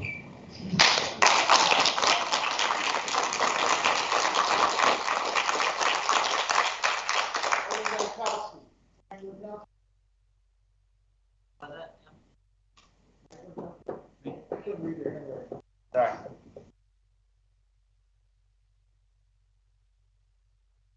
Evan Gaikowski, Franklin Township. So I'm not going to sit here and beat a dead horse as I've done before. You know, the gentleman earlier who stated 361 kids less than 18 years old that have died from COVID. How many is enough? Is one, two, 3, 4, 5, 100, 1,000, 8, whatever. More people die of other things, sir. Sure, that's right. You're very true. Very true. Very true. So I took care of 3 of those kids. 3 of them. You know what the mothers said to me? Each of them. Each one of them. Each one of them. Before I took their kid off the ventilator, off of ECMO, and put them in a bag and sent them to the morgue. You know what they said? I thought this was a joke. I thought this was fake. I don't want to do that. I don't want to do this. I want to go back to work and not wear a mask. I am so sick of this. People telling me before I have to intubate, telling me, can I get the vaccine? No, you can't. Could have gotten it earlier. This is so ridiculous. 99% of the people in the hospital right now are not vaccinated. If you're right, it's a choice. And it's a choice for me to put a breathing tube in your trachea so you can be on a ventilator if you get sick. So I will say this. I would like a mask mandate for K through 12, Southern Columbia, to please keep our kids in school and safe. Thank you.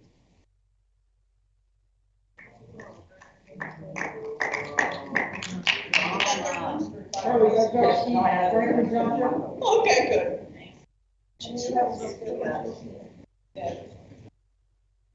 Hi, I'm Carly Gaikowski from Franklin Township. I'm a mother and a nurse, and I support the mask mandate. I know you all have a choice for the vaccine, but my children do not. And I don't want to see them lying in a hospital bed because somebody else's child was getting a headache or complaining about a mask. My children are 6 and 7 years old, and they had no problem wearing them last year. I think it's just more of the parents' political nonsense, and you all have to just think about the children's health. Right, but my children don't have a choice. Again, please let It's her turn to talk. I'm sorry, but you guys understand these folks are turning and addressing us with what they're saying. you. I understand very well. So we can't help but respond. It's like, don't talk to us. Please let them finish. Face you, speak to them. You guys are the ones voting. You're not trying to convince me of a thing. Tell them. I just support masks. Thank you. Frank Gaikowski, Cleveland Township. Her choice. We choose.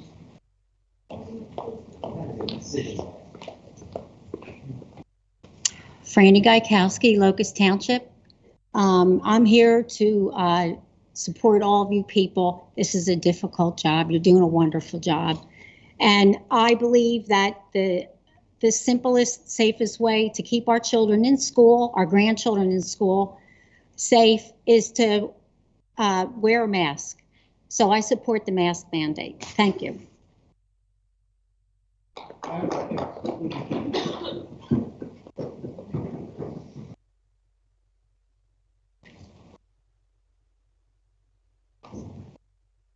Hello, I'm Adam Gaikowski. I'm from Catawissa.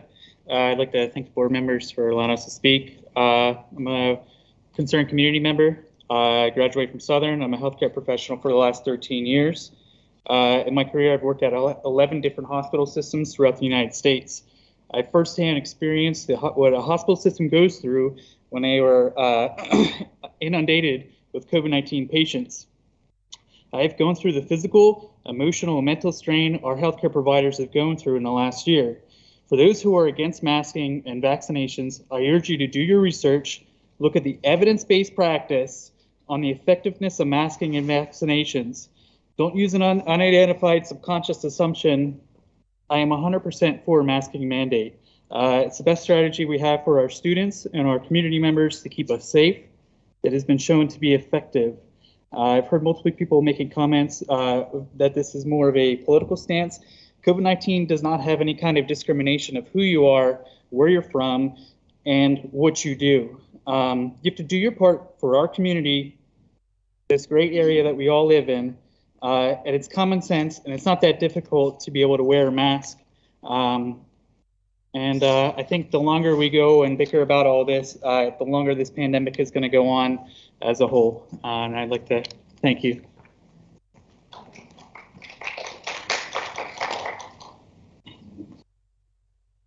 That's all I have on the list. We're gonna go back to read comments. Excuse me, can I be added to the list? Is the shredded sheet still down here? I have it right here. My name is Amber Hendrickson. Can I be added, please? Yeah, well, how about, do we want to read some from online? And then come back and I'll ask anybody else?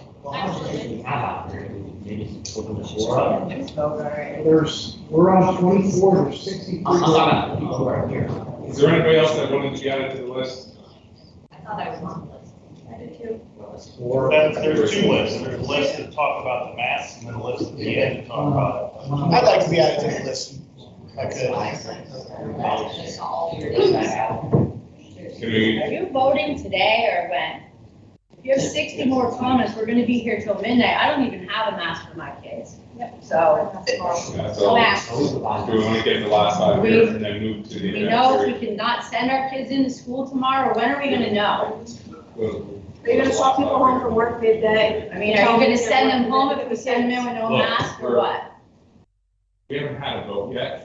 We're trying to figure out how do we wrap this up in a timely manner while still getting all of you to have input. Got any random questions out, guys? We're trying to figure that out. Thank you, Josh. We want to take the last 5 comments from this group and then move to our agenda hearing period. And then at the end, we can let people speak perhaps more. Yeah, Jim, it's my understanding we have about 30,000 masks. We have, I don't know if it's quite that much, but we have thousands of them. I have a question about that. It is still also required that they be masked on the buses. Yeah. So regardless, that's our control anyway. So to answer everybody's question, if you don't have one, I think they will be available tomorrow. But let's try to get the last 5 that were on the list quick so that we can. 3-second question. Are those masks made in China? Because my child will not wear masks made from China. No, I have another one. It ain't happening. And I have a quick question. You said we have about 30,000 masks. If I send my sons tomorrow, and then you suddenly decide to put a mask on them, you will call, I want you to call my house because we are pulling in and putting them in a charter school. That too. My husband made his wish very clear. The brief survey you sent home, I made my wish very clear in my comments that my boys would not come. So you know for months that my children are going to be on your bill. Yeah. Look, we need to restore order, all right? We need to restore order to the meeting. There was a couple of hands that were up that don't come up and bring speak. So if you come up, I'll write your name down on the list. If you would just come up and say your name and municipality.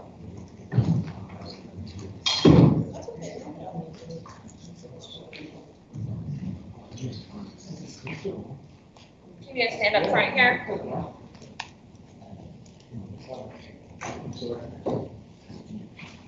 Whenever you're ready. Yeah, it's still on.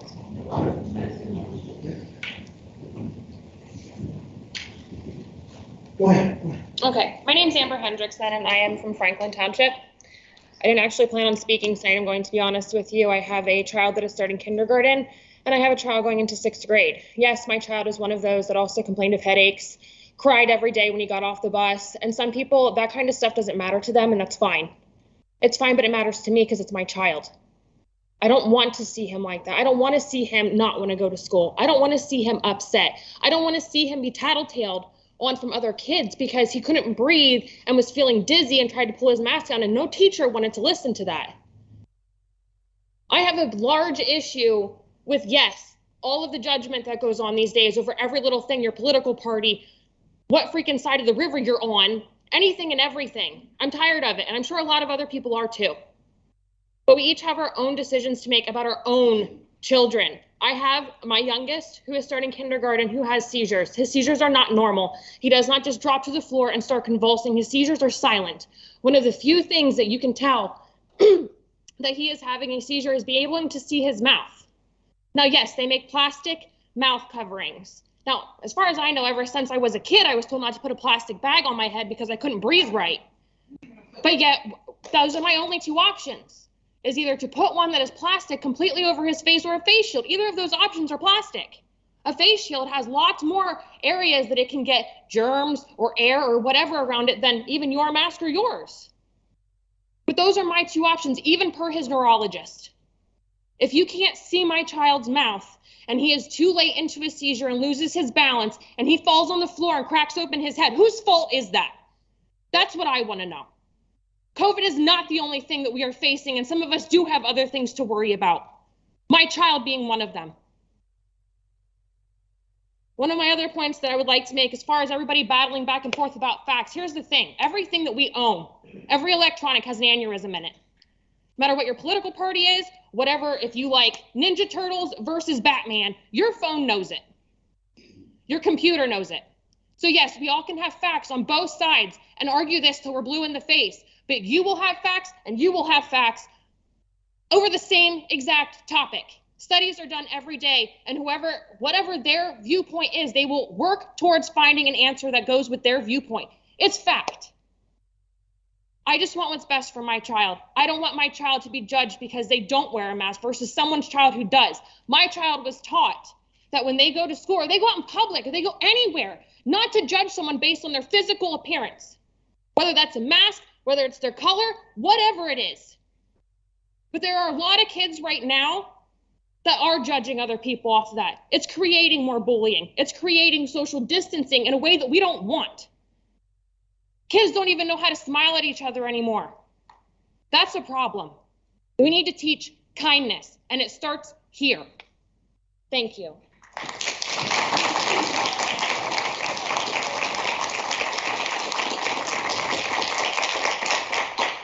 I did miss a Karen Checo. Karen's still here?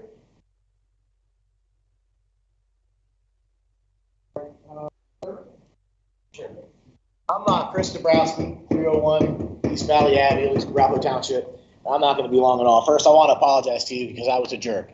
You have every right and every reason to wear a mask. If I was in your condition, not that I'm in good condition, but if I went through that, so I apologize. Real short, you guys, some of you were mentioning earlier about being unsure of what position to take, waiting for some, I guess, clarity from above. Just follow the science. Don't wait for them. Just follow the science. It's real simple. 2 weeks to slow the spread turned into a year and a half. No masks turned into 3 masks, 4 masks, unless you're going to a dating site. Then you can have unprotected sex. Okay? Or unless you're on whatever. You know where I'm going with this. You guys want to wear a mask? Wear a mask. Wear 9 of them. If my daughter wants to wear a mask, she can wear a mask. I don't care. Not at all. But these mandates, it's not going to stop here. It's not. It's going to turn into the vaccine next. And then the booster. And then before you know it, there'll be some strain of rabies that we're being vaccinated for too.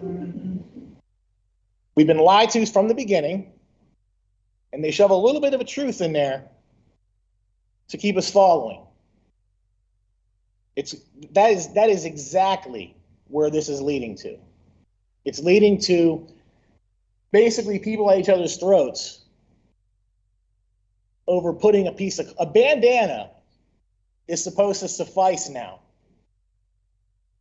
We had top scientists telling us you don't need a mask, and then said they freaking lied to us to save masks. And somehow I'm supposed to believe a damn thing they say right now? When they admit they lied to us? Not a chance. That's all I got to say. Thank you.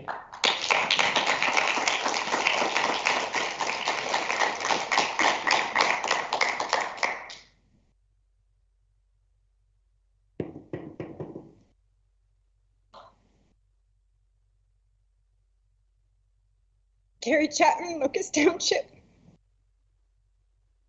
You guys know I come to these meetings all the time. This is why I don't speak. My husband speaks. I don't, because this is what I do. I wasn't going to speak, but I just want it made known that when Evan just went off on his tirade, he went off on my teenage son, who made the comments about the small amount of deaths in children. Factual comments. We have a daughter with cystic fibrosis. If you don't know what that is, it's a severe lung disease. And that boy is her biggest cheerleader and her greatest caretaker. So he knows what one life means. CF is a fatal disease, although it's getting better and better all the time, and she is healthy. But I just wanted to defend my kid, who's the only kid here speaking, who gets thrown into a tirade by a professional, and I give him credit for his job, and I can't imagine how hard it is. But he's a professional, and you can't come here and turn around and yell at a kid who you have no idea who he is or what his story is.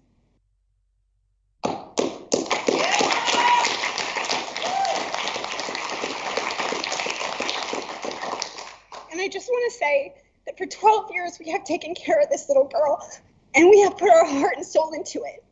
And whether it's masking or vaccines or medications or where we take her and what we do with her to try and keep her healthy, those are our choices. And they're being taken away.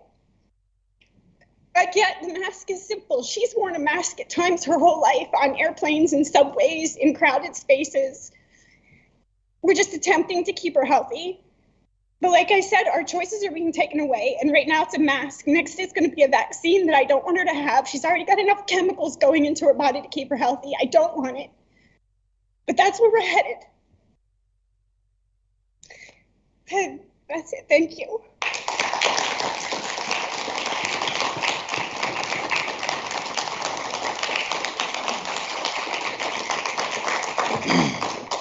Adam Chapman, Locust Township. I've been coming as well with my wife. I wish we had this many people. For the last 6 months, we've been coming to these things. Unfortunately, we haven't, and unfortunately now it's here. Hopefully it's not too late. Addressing the school board. We've been talking about mask and mask mandates since we've been coming to these, and we were always met with, we're not even talking about masking. Why are you talking about masking? We as a school board are going to support choice. Why are we talking about it?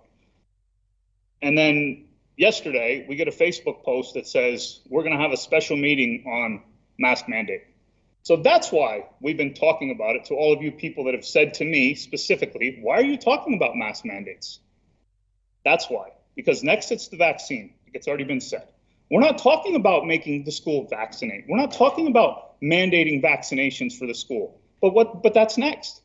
That's next. You've already misled this body on mask mandates. You've already misled us. 2 weeks ago, when I was at the school board meeting, I called out Mr. Serafini for not wearing a mask. Mysteriously, everybody wears a mask today. It's amazing. What's changed? What changed 2 weeks ago to now? Please, any one of you can answer that. Silence.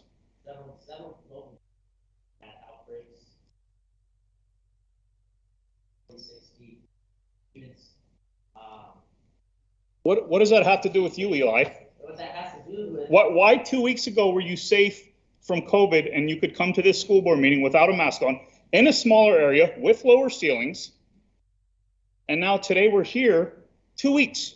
So all that happened was Bloomsburg went back to school and had a couple positive cases. You knew that was going to happen. It's going to happen. Even if you wear a mask, it's going to happen. The masks do not stop anything. If masks stop stuff, we wouldn't even be having this COVID-19 discussion because they were mandated for 18 months. So I can't wrap my brain around what makes you think wearing that and touching it with your dirty hands and adjusting it and putting it on the shelf when you get home and picking it back up the next day and putting it on, how is that healthy and how is that doing anything to stop the spread of COVID?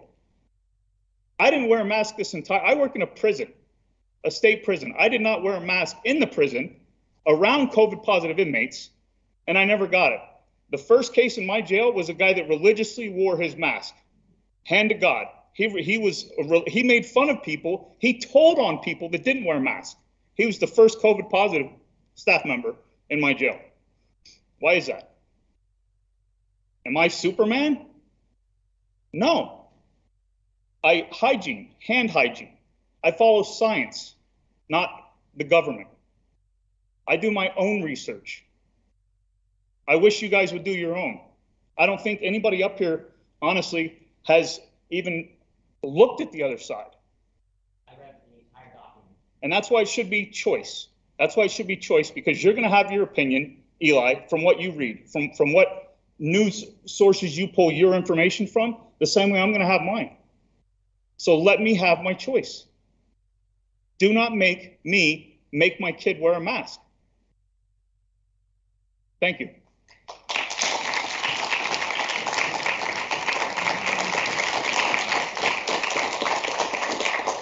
Hello, it's Nicole Maitre, Ralph Township. So tonight, right before I came here, I was with my 5-year-old daughter. She starts school tomorrow.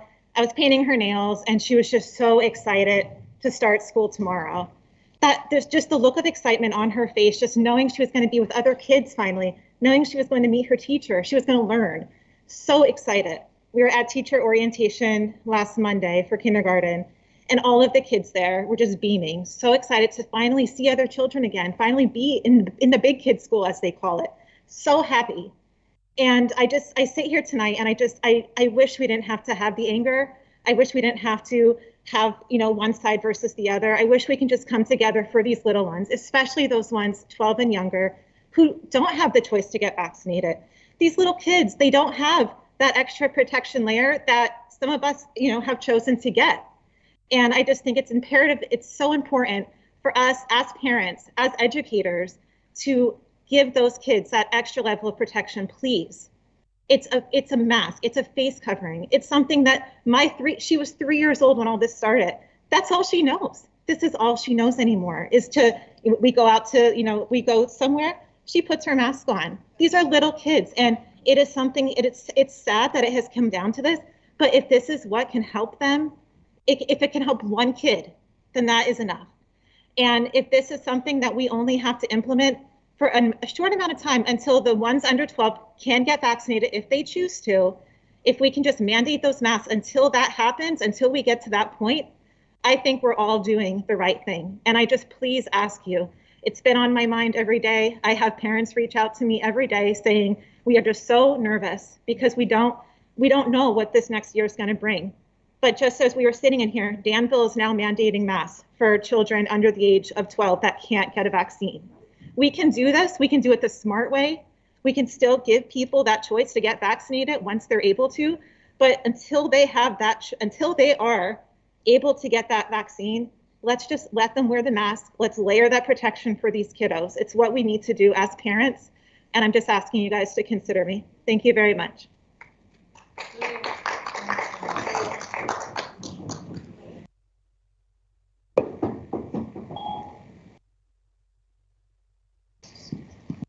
Hi, everyone. I'm Darla Fozzie from Ralpho Township. You guys have been hit enough with statistics and all that stuff. You guys hopefully know that.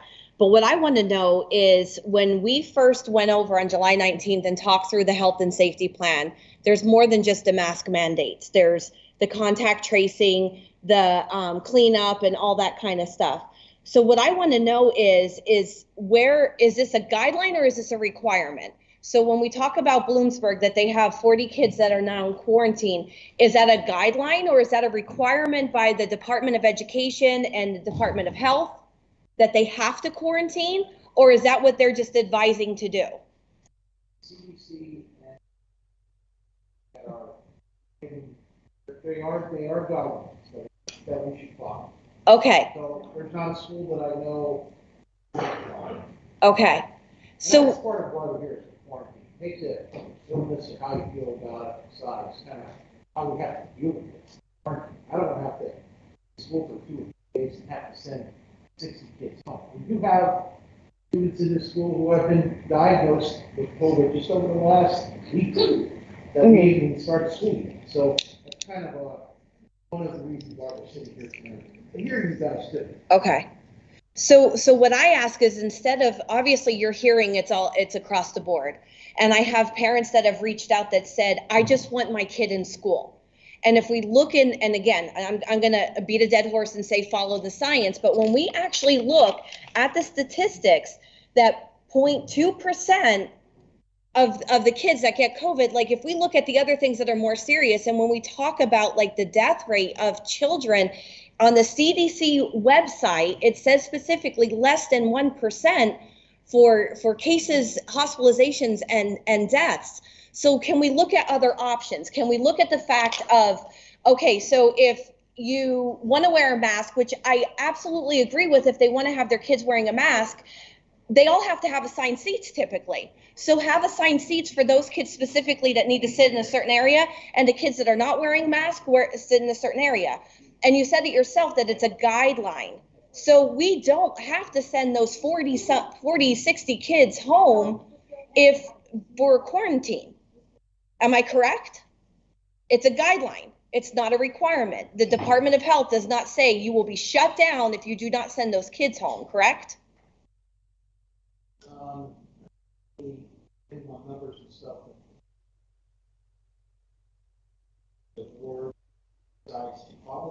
Okay.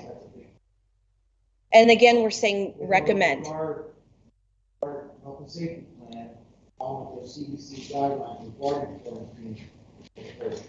Okay. But I just urge you to please look at other options that we still, as a parent, can make that choice for our kid to wear a mask. My kids were the ones with the empantego. My kids were the ones that were having social issues. My kids were the ones with the speech impediment that couldn't follow his teacher's mouth when they spoke. Those are concerns for me. I think everybody's concerns, and I know within limits that we can't make guidelines for everybody, but I think there's enough people that have spoke on that side that if we can somehow make a way to make sure that our kids still have a choice of whether or not they wear a mask, I would greatly appreciate that. I am not for masks for my children. I don't feel that this age group should have to be masked from age 19 on down. If you look at the science, you look at the statistics, it's less than 1% per the CDC website. So please take that into consideration when you guys are making your decision. If we can look at another alternative for doing just throw masks on everybody. So, and I thank you so much for your time, for your dedication, for everything that you guys do. It's not an easy role, but I do appreciate what you guys do for our kids.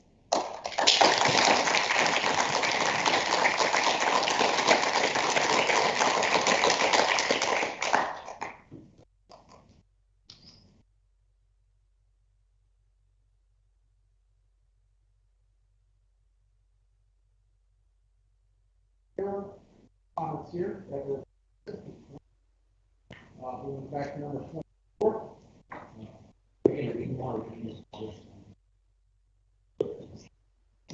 It is 8 o'clock. I think we should at least get some of the other agenda items.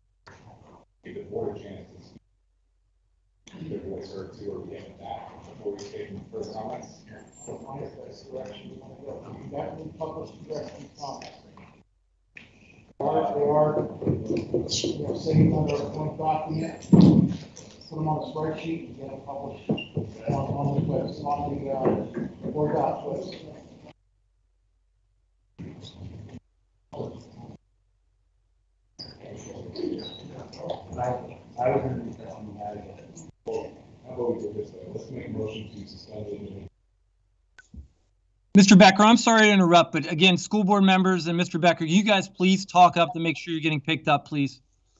I mean, Mr. Hoagland, my suggestion would be to continue to read through them just to make sure we got them all. I understand we're on time crunch, but I don't want to also not get someone a voice. I would agree. How many comments are there now? 63. Okay, so they've stopped. 124. Only like 50-something in the beginning.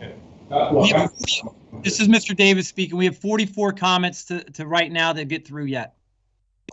I'm going to make a motion to suspend the agenda hearing period and move on to superintendent's report.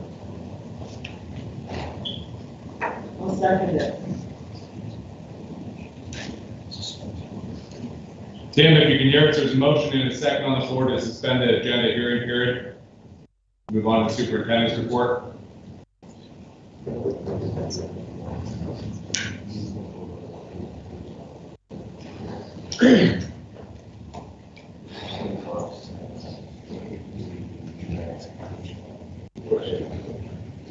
Mr. Vogt, you're currently muted. If you're trying to say anything, Mr. Vogt, you're currently muted. All right.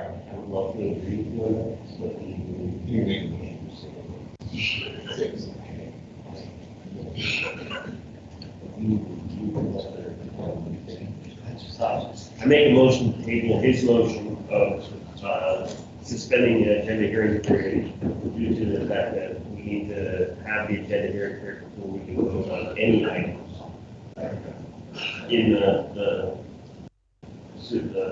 personnel or anything else. We need to have the agenda hearing period and allow the meeting to talk. Right. I will second your motion to suspend Don's motion. Just telling you that you have to allow everyone time to speak. All right, so yeah. All right, so I'm going to say all in favor of Drew's motion, signify by saying aye. Aye. Opposed? Okay. So we'll continue with that. But before we do that, can somebody make a motion to elect the president pro tem since we're having issues with her? Hey, Josh.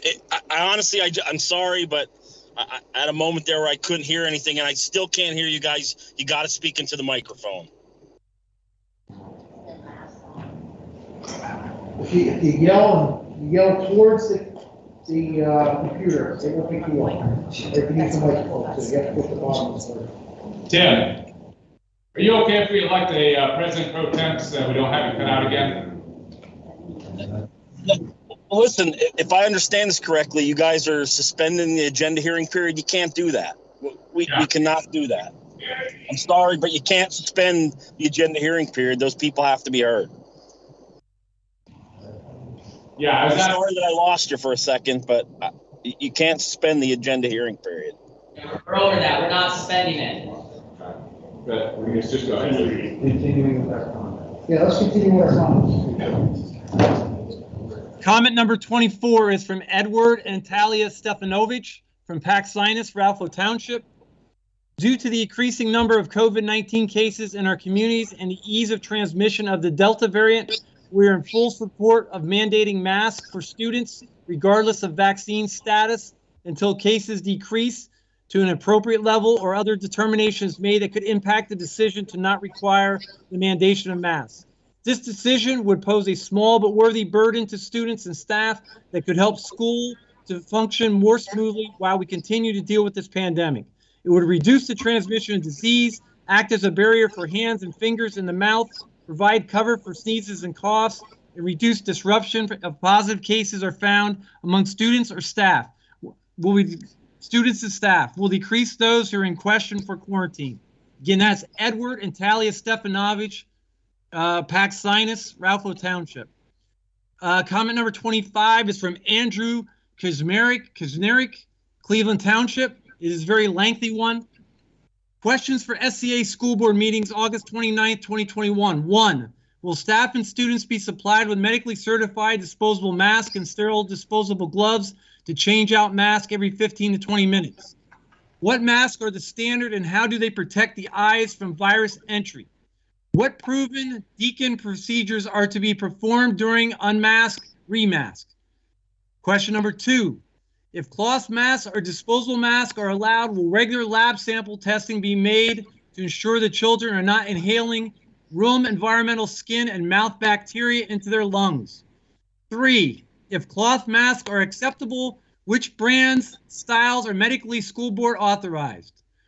4, will full-face respirators with virus-specific cartridges be supplied? Or better yet, positive pressure SCBA, PPE to ensure the viruses cannot enter through the typical pathway, the eyes. 5, will certified biohazard professionals be provided full-time to guide and enforce staff and students on proper decontamination techniques when changing masks at safe time intervals? 6, have biohazard trash receptacles been made available through the school to safely dispose of masks that must be routinely removed and replaced for safety? How will such receptacles be administered and staff, students protected from the contents? 7, will admin, teaching, and custodial staff be provided biohazard response training and biological containment PPE? 8, will the cold air returns throughout the HVAC be equipped with UV and ozone antiviral treatment equipment? 9, will UV disinfection lights be installed throughout all rooms and hallways, plus UV eye protection supplied to all staff and students? 10, my children will be equipped with continuous oxygen monitors and a life alert system. They will be instructed to press the life alert button and initiate a 911 call if their oxygen drops below a safe level. Will there be retaliation against my children for being concerned about their own low oxygen safety and that of their classmates? 11, my children will receive biohazard threats, unsafe biohazard situation training. They will be instructed to press their life alert button if they feel they are a biohazard threat situation. A 911 call for a threat to their safety will be initiated. Will there be retaliation against my children for being concerned about the biological safety of that and their classmates? 12, if children separate 6 feet every 14 minutes, can they meet flow chart requirements for not masking because of close contact each 15 minutes? That is from Andrew Kajnerick, Cleveland Township. I'm going to pass off to another principal. Ryan Klinger, Locust Township. We do not believe masks should be mandatory. Based on the data, kids are not at a high risk for COVID. Several area school districts are letting it up to the parents to make the choice for their child, and I feel Southern should do the same. Please let our children have a normal school year without having to learn with a piece of dirty cloth prohibiting their breathing. Next one, Jen Zarko, Ralpho Township. I do not envy anyone on the school board right now needing to make this decision, because no matter what you choose, you're going to anger half of your base of voters, knowing that you are doomed either way. I am asking that you err on the side of caution and side with the recommendations of the CDC, American Academy of Pediatrics, and mandate that students, staff, visitors, and volunteers wear masks while indoors, regardless of the vaccination status, to lower the rates of both in-school and community transitions. In countless medical experiments, experts, including those in our own local health systems, are given this guidance. We should trust their expertise and rigorous training. To contradict experts with non-scientific so-called evidence or to rebel for the sake of rebellion itself is immature. To treat this politically is short-sighted and irresponsible. If the school were to be closed or children sent home to quarantine, and are parents and the school ready for that? Are parents able to leave work and stay at home for extended periods of time without consequences? Are the teachers ready to go virtual at the provided drop of a hat?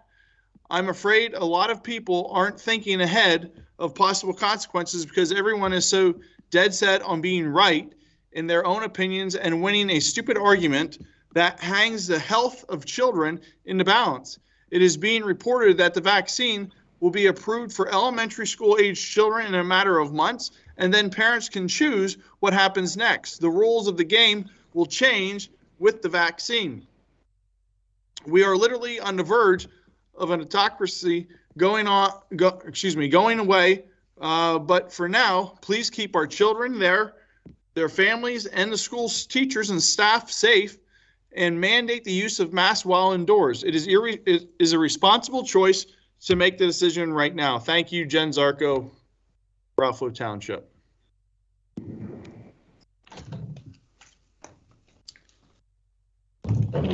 The next comment we have is from Allison Clark from Ralpho Township.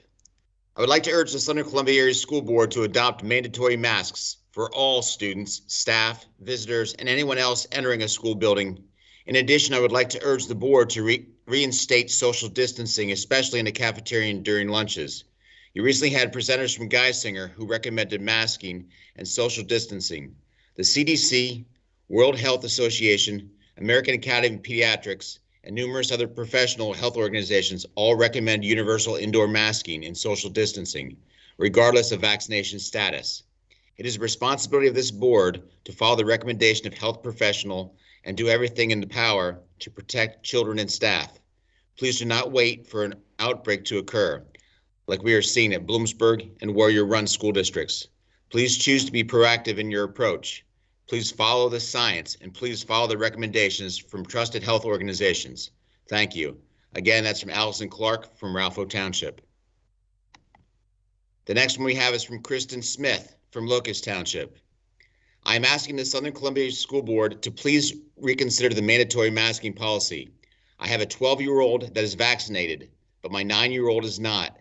Last year, the school did not have the yearly flu viruses that are normally passed through the student body. Local schools that started last week already have numerous kids in quarantine due to no masking. So again, please help protect our children. Mandatory masking is very important. Thank you for your time. Again, that's Kristen Smith from Locust Township. The next comment is from Kayla O'Donnell from Ralpho Township. Please know that I am for mask mandates. Please protect our children. I am an RN with my BSN from Bloomsburg University. I have experience in adult critical care, obstetrics, maternity, labor and delivery, and pediatrics. I currently work in public health right now. This is an actual study. It's from the Proceedings of the National Academy of Science. And there's a Healthy Children website then too, along with the Mask Mythbuster link. Again, that was from Kayla O'Donnell from Ralpho Township. The next one is from Bobby Weaver from Ralpho Township. In regards to quarantine guidelines that were posted, will proof of vaccination be required if someone becomes a direct contact? I'm assuming that it would be, but I wanted to ask in case someone listening was wondering as well. Next one's from Melissa Katz from Locust Township. If masks are going to be mandated, please consider mandating indoors only. When the students go outside for recess, they should be allowed to remove their masks and not have to wear them, even if they are not socially distanced. If sports teams are allowed to play and practice outside without masks and aren't socially distanced, then the same should be allowed for the students at school. Again, that's Melissa Katz from Locust Township. Mr. Fetterman, I'll give you a break. Next one is from Ali Oli of Ralpho Township. Third school year. This is the third school year that education has been disrupted. The first year, nobody knew what to do. The second year came around, and now the kids are even further behind. The third year is upon us, and restrictions have been lifted for months. The students are very behind. They need a quality education in person. SoCo Live is not the answer. The mass debate will forever continue. Parents, teachers, and the community will never agree, and not everyone will be happy at the end of this meeting. The school should be mandating something that isn't mandated anywhere else, especially for children who are highly unaffected by this virus. A very large percentage of the teachers and staff are vaccinated and should have the choice if they would like to wear one. Masks are a huge barrier for the kids with speech and hearing issues and greatly impact their ability to learn. The children the past 2 school years have suffered through masking and other restrictions. I do not want my daughter starting out her school career suffering through 8 hours a day trying to breathe into a mask. If someone believes masks work, then have confidence in the mask you wear and not the mask someone else isn't wearing. Again, Ali Oli, Ralpho Township. Next one's from Laura Mitch, Ralpho Township. I am an ICU nurse working on the front line with COVID patients since the pandemic started, and I fully support a mask mandate for our kids at Southern. I want to keep our children and families in the school district as safe as healthy as possible during this time as we are seeing an increase in case numbers. I have 2 children who are both too young to be vaccinated, one of which is immune uncompromised. My hope is that our community can come together and do what is necessary to keep our tigers safe. Please consider mandatory masking. Laura Mitch, Ralpho Township. Next one is from Mary and Brian Major. Please consider instituting a mask mandate for all students and teachers, since this is what the CDC guidelines recommend for areas with high community spread. As grandparents, we don't want to be isolated from our granddaughter because of spread of this virus in schools. We can look to the consequences of schools in the southern part of the nation to see what has happened when masks are not required. We should be better prepared to protect our young people by learning from the mistakes other schools have made. Again, Mary and Brian Major, Ralph Township. I'll pass it off to one of the other principals. Okay, the next one's from Kyle and Emily Conahan from Cleveland Township. Submitting a comment to oppose a mask mandate for SCA students. We strongly believe wearing a mask for a full school day is a decision that needs to be made by each student and their parent and guardians. Again, Kyle and Emily Conahan from Cleveland Township. Next one is Michael Bingaman from Elysburg. The weekly phone calls last week from Mr. Becker stating that they're going to follow CDC and Department of Health guidelines and recommendations are very familiar to us. These guidelines have not changed. The CDC recommends masks in public schools. Why the argument may be masks are not effective or dangerous, there is no science behind this. We teach our kids in school to believe science and facts. Please don't contradict yourself and ignore the science and facts of our current pandemic. Learn the lessons from the other schools are already open without mask mandates. It is your responsibility as a school board to have the safety and the well-being of our children first and foremost. Despite what you may hear, a respiratory therapist, I can tell you there's nothing unsafe about wearing a mask. Next one is Mike Moyer from Catawissa. Our children should not be wearing masks. Studies have found they do not work. If they are mandated in school, you'll be depriving them of learning to the best of their abilities. My children was in 3rd grade last year and she struggled so much between the mask and the virtual nonsense. The mask should be optional only, regardless of whether they are mandated or not. I will tell you right now, I will be sending my kid to school every day without a mask and she'll stand her ground and refuse to wear one. Thank you. Next one, Kayla O'Donnell, Ralph Township. Please remember when voting, vote basis for facts over opinion. Follow the science, please.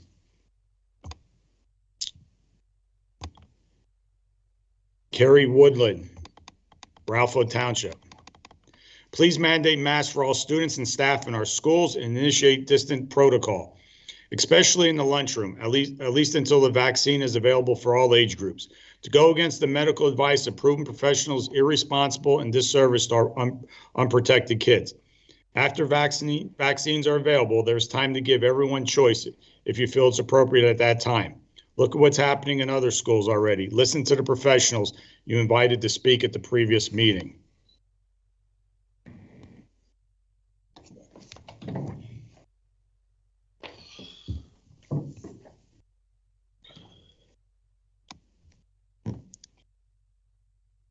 Next one, Leslie Bieber Breck, Catawissa Township.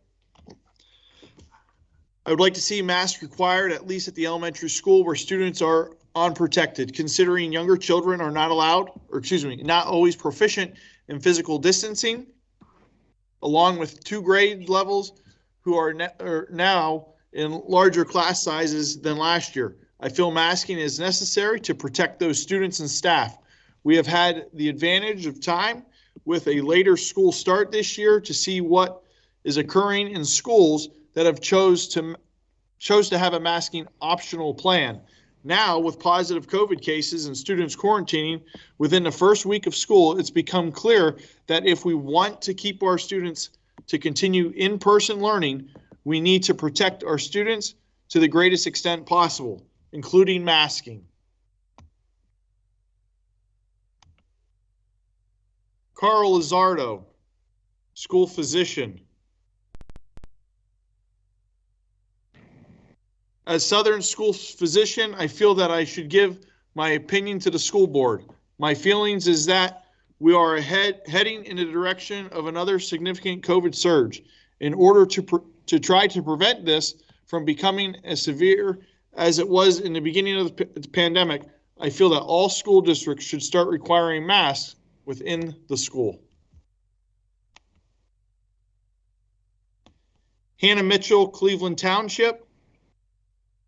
In regards to the masking policy, beyond the obvious concerns of everyone's health and safety, I feel there are a couple of considerations that may not be in front of everyone's mind. Because there is no SoCo Live option this year, any student who are high risk, immune compromised, or have family members at high risk are only left with the choice of cyber school if they can't count on the protection of masks for in-person instruction. I think it is important to make the best effort to ensure these individuals' safety at school so that they are not put in a very difficult situation. Also, if a large number of students are quarantined, as we have seen in other school districts around the area, it could create quite a hardship for families, students, and certainly teachers. Again, without a virtual learning model in place, these individuals would be missing many days of instruction and trying to either make up the work or keep up on their own at home. For teachers as well, this could create stressful situation. At the very least, families need to know what will be expected and how the school will handle that situation should it arise. Thank you for all your hard work and valuable time serving our students and community. The next one is from Molly Bruskevich, Ralpho Township. I support universal masking K-12 as outlined by the American Academy of Pediatrics and the CDC.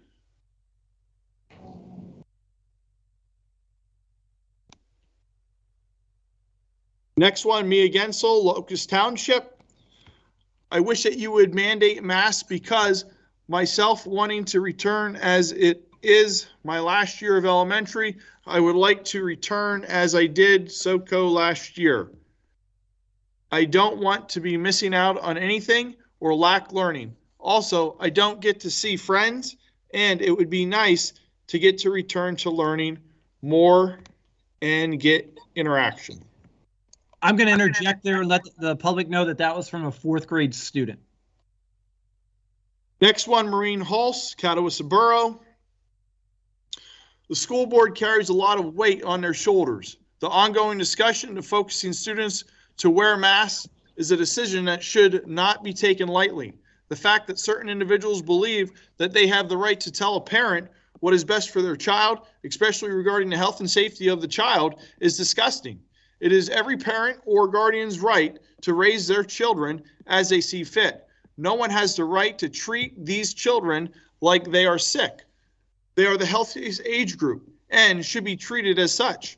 Many individuals on this forum and the school board who are in favor of forcing mask wearing while in school have been witnessed in public and private events and local businesses not wearing masks or social distancing. The hypocrites is both frustrating and appalling. Our children are not sick. They deserve a proper education. Parents deserve the right to dictate whether their child wears a mask in school or not. I pray for the school board and the decision they will be making for this upcoming school year.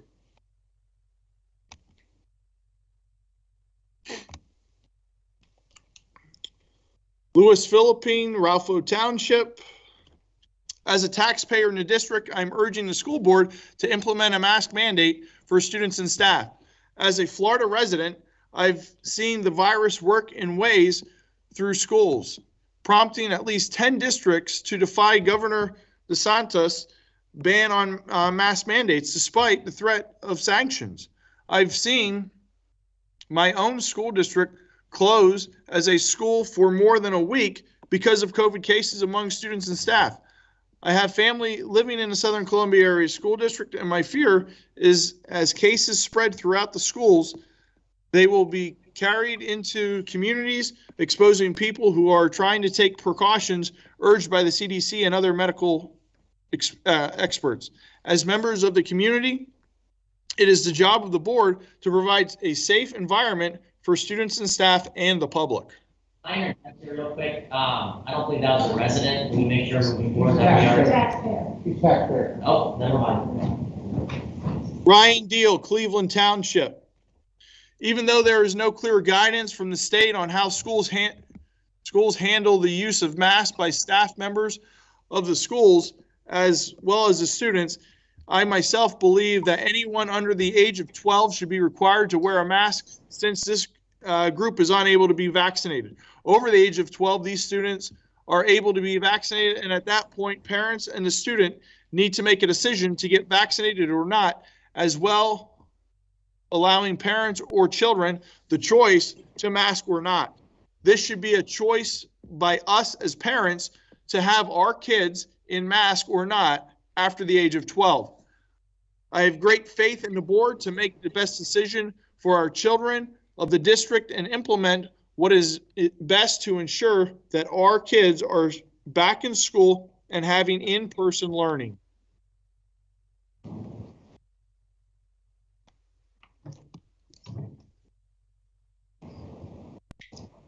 Next comments from Sarah Wine from Cleveland Township. I think mandatory masking should occur, both to protect the staff at the schools as well as our children who are and are not old enough to be vaccinated yet. As an educator and healthcare provider, my son's safety, who is not old enough to be vaccinated, and the other students, the safety of the school's faculty, possible high-risk family members of faculty and students, and the safety of the community is essential. This can only be done by mandating all to mask to protect one another. I feel mandatory masking in order to protect all of the people in the district, like was done last year, is a necessity. This simple action of all wearing masks will keep all as safe as possible during this pandemic and lead us hopefully to a more normal school year in the future. Thank you. Again, that's Sarah Wine from Cleveland Township. The next comment, unfortunately, does not have a last name. We will be skipping that one. Comment 52 from Tammy Tuslusky from Roaring Creek Township. As a teacher in the district, I feel we need to make the choice to mandate masks in our schools for everyone. Neighboring districts who do not have mask mandates are seeing students and staff with the virus now. Please vote for the masks to be needed in school. Again, that's from Tammy Tuslusky from Roaring Creek Township. Next comment is from Justin Rodriguez from Ralpho Township. These are the questions that are important. What is the actual concern of the district in making this decision? Why do you feel we need masks in the school? How would masks benefit the students? Why is this even a question? The masks don't protect them. These kids have thrived all summer. What's going to change about that now? The next comment is from Eric Dieter from elementary school staff. Good evening. Given what we know about dangers of this virus and still developing variants, coupled with what we know of how masking can help protect us, I feel masking mandates at this time make the most sense to keep students, staff, and family as safe as possible. It is absolutely inconvenient to wear a mask, but I also feel it is up to each of us to do what we can to keep each other safe and students in school. Again, that's Eric Dieter, elementary school staff. The next comment is from Catherine Gray from Franklin Township. If you choose to not mandate masks this school year, may I suggest that you give adequate training to teachers when they will inevitably have to teach online. There were many times last year that my daughter complained that the teachers had no clue how to navigate online tools such as Teams.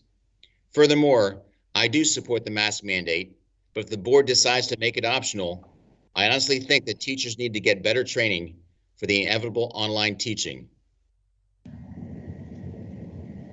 Next comments from Kristen Sweeney from Catawissa Township. The parents that want to require masks for children, how about just having your child wear a mask or keeping them home? My children shouldn't have to wear masks the whole time or whole school day because you're so scared of the virus. My child, who was in third, suffered tremendously last year because she has special learning needs where she learns more when she can actually hear and see what the teachers are saying. Please make masks optional. Some of our children shouldn't suffer educationally because our parents are scared. If you're scared, then I hope you aren't going to stores, vacations, any social outings without masks, which I know most of you are. Again, that's from Kristen Sweeney, Catawissa Township. Comment 57 is from Chet Bixler, Catawissa Township. Please, I urge you to rethink the mask recommendations, not mask mandate, and not force my children to wear a mask. That is not only child abuse, but it's not fair to my children or any child, period. They came home last year with a beet red face, like many other parents have already said tonight.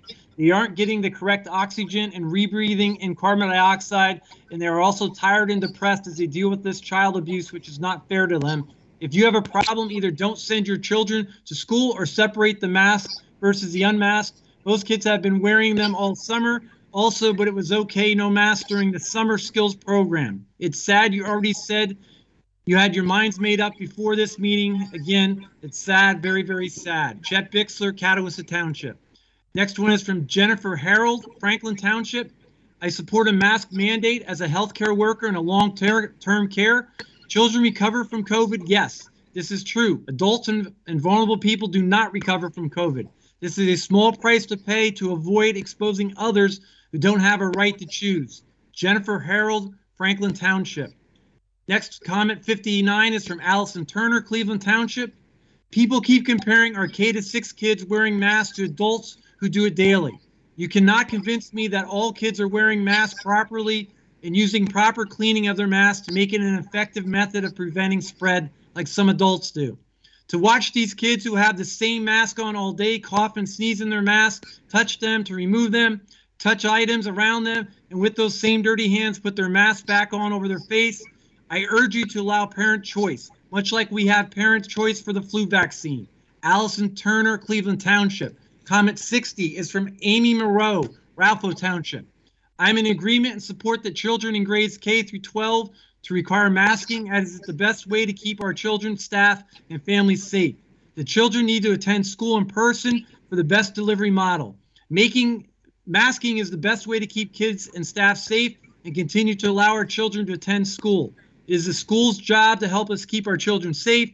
Children under 12 cannot get vaccinated, increasing their risk and the risk of passing the virus on to other children that may be at high risk and bringing the virus home to family members that are at risk as well. Again, Amy Moreau, Ralpho Township. I'll pass the baton to the next principal.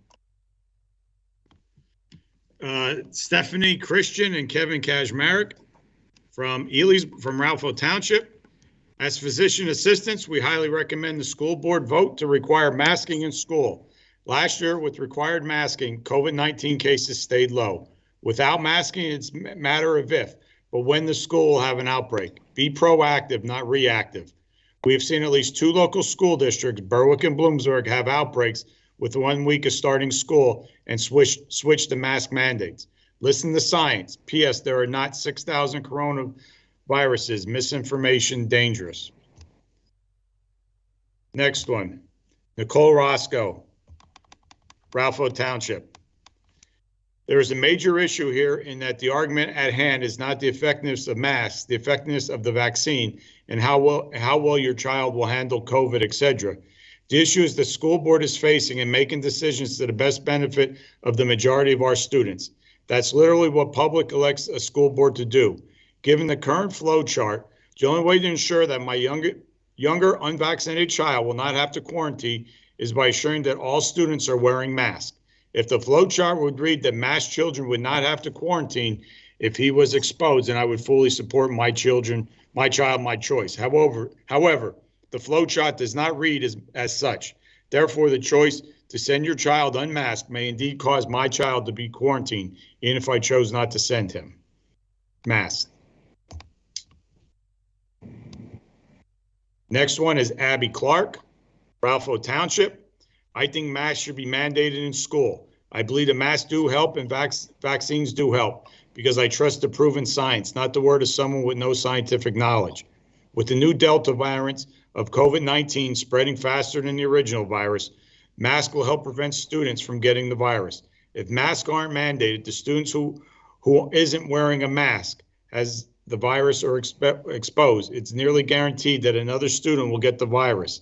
That will lead to quarantine of students.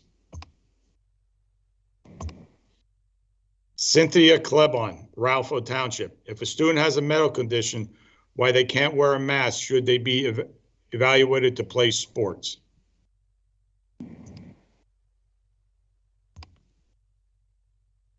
Amber Ilwawa. I know that any statement I make will not make a difference in the outcome of this meeting. I want there to be a mask mandate. My children are healthy and vaccinated. My kids don't wear masks just for themselves. They wear masks to help keep others safe. The board is not asking the kids to give limb. They're asking them to wear a piece of cloth over their nose and mouth. My father works in the operating room for 8 hours a day. He has an underlying medical issue and has no problem wearing a mask well before the pandemic started and will continue well after. For all those stating that it's a very, very small percentage dying, one is too many. There's been 100% preventable and too many people are not doing enough. Michelle Hughes, Ralpho Township. I'm not debating on whether kids should or should not be masked, but those residents threaten to go to charter or other cyber schools. Don't complain when your taxes keep increasing. It's a cost local school districts a lot of money to send these kids to places other than home districts, cyber programs. I don't have kids in a district anymore. Why should I pay for children to go outside a southern district? I hope the state soon stops and makes parents who are sending their kids to outside district charter cyber schools pay for themselves. If you're thinking about sending your kids to cyber school, please consider staying at Southern Cyber School. Jamie Levan, Ralpho Township. We feel strongly that a mask should not be mandated. Anyone that feels their children should wear a mask can choose to do so. Our own government has been indecisive in whether masks work or do not. Additionally, what good do cotton or other fabric type masks do? Would the school district supply proper PPE masks for students all day? No mask mandate. We live in America, the home of the brave and the free. Tara Maurer, Ralpho Township. I was told that vaccinated that I wouldn't have to wear a mask. Now all of a sudden everything changes. If you feel a mask protects you, then wear it. But if I feel I shouldn't be told and have to wear a mask, it should come to own choice.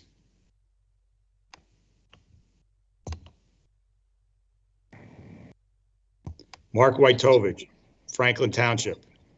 Thanks to the SCA board and district for continuing to review and evaluate the health and safety plans.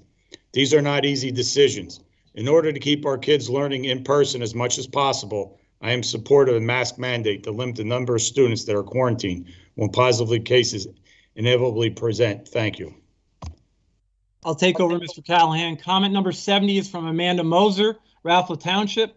As a parent of a child going into 5th grade, I do not support the mask mandate. My child also wants to be heard, and she says it is very hard for me to breathe and concentrate on class with a mask on. If I put my mask below my nose, I would get yelled at. I hope that you don't vote for masks so I can focus on my schoolwork. Amanda Moser, Ralpho Township. Comment 71 is from Aaron Carter, Ralpho Township. If you prefer to have a say, run for the position of school board. Let the school board make a decision based on the information that they have. Keep the politics out of this. That is from Aaron Carter, Ralpho Township. Comment 72 is from Kristen Carpenter, Ralpho. Please consider instituting a mask mandate. Children need layered protection, especially the unvaccinated. Delta variant is more contagious than the other variants, and we should do everything in our power to protect our families and others we come in contact with. By the definitions related to mask safety provided by attendees of this meeting, surgeons and or nurses who have dedicated careers working in operating rooms should have had their health significantly affected over the length of their careers. The CDC states in an article from September 2020 that the incidence of seasonal flu cases dropped because of hand hygiene, masking, and social distancing. And Mrs. Carpenter provides a link to that in the CDC. Again, Kristen Carpenter, Ralpho. Comment number 73, we will not read because it's from an anonymous student. Comment, and that is it as of right now, Mr. Becker. And Mr. Vogt, comment 73 looks like the last.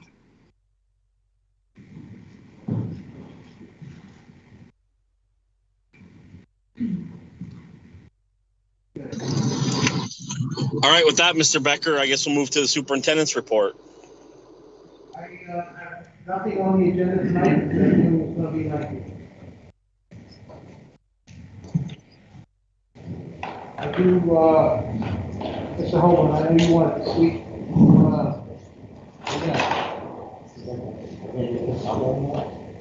Yeah. We've got the agenda here. Unfortunately, I still can't hear you, so you got to speak up. So what is happening, I'll say from a technical aspect, any noise in the crowd is picking up and it's going to that. So you're going to, the stage people are going to have to be loud. We want to move to personnel? Yes. Yes. All right, can we do this as a block? Yes. And go A, B, C, and D, as a block for adding personnel. I second that. Motion to approve. Any discussion?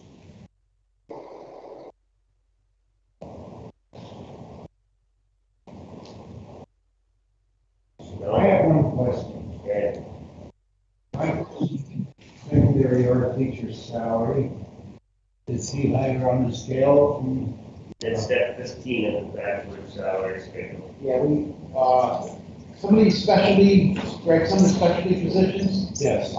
We evaluate, we try and look at everything, and we try, so this was the best that we could, the person we could get there. Okay, all right. Good.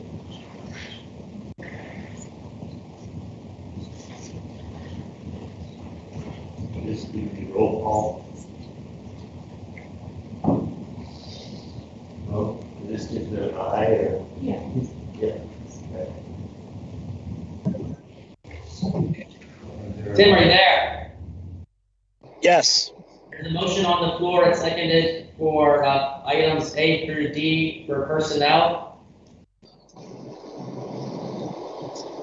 I'm a yes. Wait, I'm just getting your attention so you can call us to vote here. We need discussion first. Did you have discussion? Yes, have discussion, but then we can. All those in favor? Aye.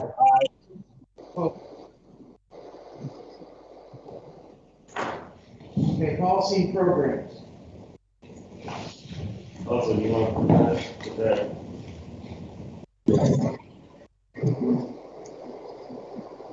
Before we have board discussion, should we have a motion to second for discussions? You make a motion, you can make changes to it, right? Yeah. Okay. And so moved. I second that.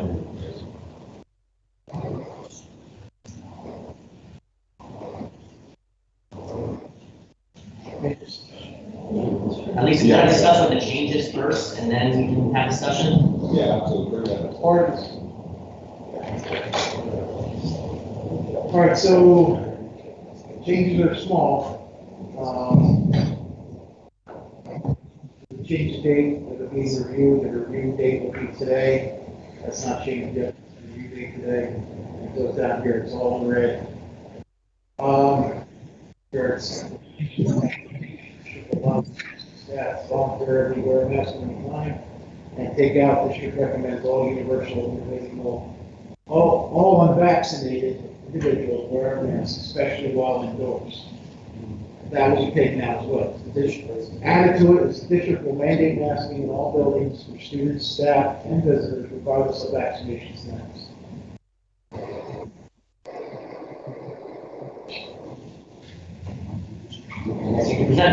All right, so I'd like to provide my own personal comments on this. Then I'm gonna go ahead and try to share. All right, so let me unshare.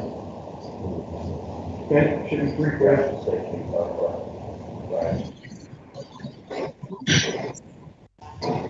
Gonna try this with my team's on. Josh, will you use the microphone? So I just unmuted myself here. Brian, can you hear me well? No, because you don't. Mr. Hopeland, you're clear as anything. All right, so nothing fancy here. This is my understanding of our current COVID guidance right now. All right, currently the state recommends masking, but will not mandate it. Currently, the state says if 2 students are masked, infected, close contact. The close contact does not need quarantine. However, if either one of those 2 is unmasked, the close contact must also quarantine as well for 6 students. The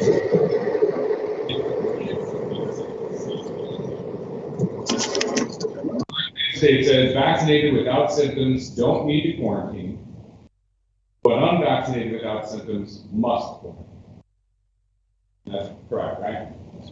So I have more slides. I'm just going to try and speed through to something that might be new here. My first question here, before I get back to, do these things make sense?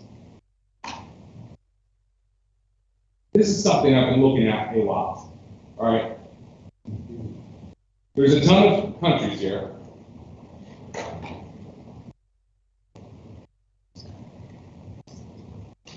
I don't have to use PowerPoint as part of my daily job. This is something I started to share with some other board members, and I've shared with a lot of people. Every one of these countries, this is their daily case count of COVID, okay? On here shows when they put mask mandates into place. My concern with the masks, we've had lots of studies that show how much different kinds of masks filter. All right, recently there's one showed N95 gets about 50% of the aerosols filtered out. Okay, that's one. Masks, the surgical masks only filter out about 10% of the exhale. We have studies that show they build up carbon dioxide. We have studies from Denmark that tried to have a control group of masked and unmasked, and they had no difference, but it didn't really answer the question, can you spread? It just answers the question, does it help reduce catching? I've just been looking at this. We've had a year and a half of practicing all these different policies. We have the data to see if they work. So before I vote yes or no on something that's literally tearing the community apart, I just want to know, does it actually work? Now, as I look at these, here's Israel, mask mandate. Double the mask fines and increases enforcement, okay? Here, the Wall Street Journal says, yay, they brought them down several months afterwards instead of 10 to 14 days, which is the incubation period, right? Up here to Japan. Japan claims 96% mask compliance, spike. 98% of us are doing it now, spike. The thing I keep hearing over and over again is, well, we're just dummies and we didn't do it enough. I was here all last year. I wore my mask through March until I caught COVID. And obviously I caught it from my fall. I was in my own house with a mask with somebody else. But in public, I wore my mask, right? My kids wore their masks all year and they complain about it. I know somebody else echoed, you know, we kept hearing, if we do this, it stops. If we do that, it stops. If we do this, it stops. I'm just asking, somewhere, one of these countries should have bucked the trend. We should see that somewhere about 10 to 14 days after masking, the curve drops. Like if you look at any one data set, you can say, okay, well, there's other factors obviously going on, right? So it's not conclusive. But when the data set gets big enough, and it's countries that have nothing culturally the same, that are implementing all kinds of other public policies, you know, particularly when you get over to Asia, a lot of those countries, they're pretty used to wearing masks, and so you'd expect higher compliance. They've been in high smog cities a long time. They don't fight them. I just honestly don't see statistically where they're working. If I honestly thought, if I saw one of these guys where they were dropping, where we could clearly see they work, I would push back against everybody saying they don't. So that's my first one. That obviously begs the question if I'm wrong.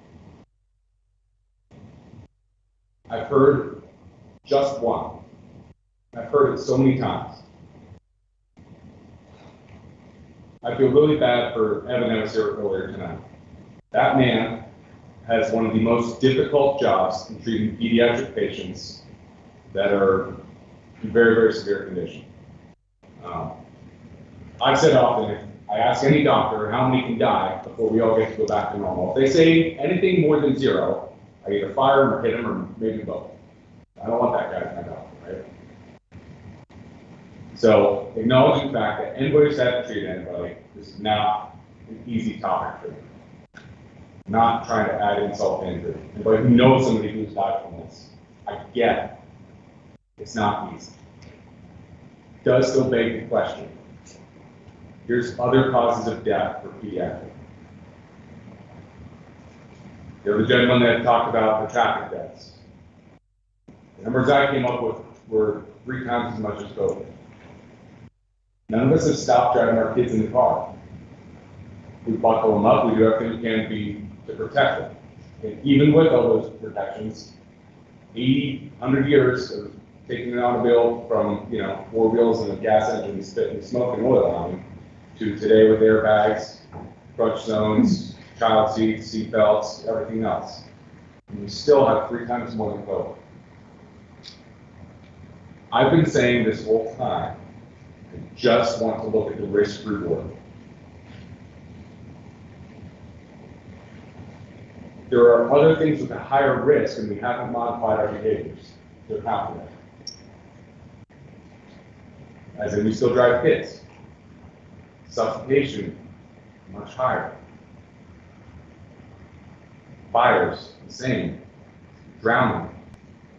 These are things that we've learned to live with, and we don't say, if just one kid could be safe, and we're banning all driving to and from school. Never even done, right? We haven't canceled, ever having any kind of team centered around swim team. I don't think we currently have anybody in that ourselves. And so I'm just trying to keep us focused, to get past some of the tendencies. It's something new. We don't understand it. Last year we didn't understand it. April, May. We were hearing stories out of Italy, 11% of everybody getting it was dying. And we know now that's not the case, but I get the reaction we had last year.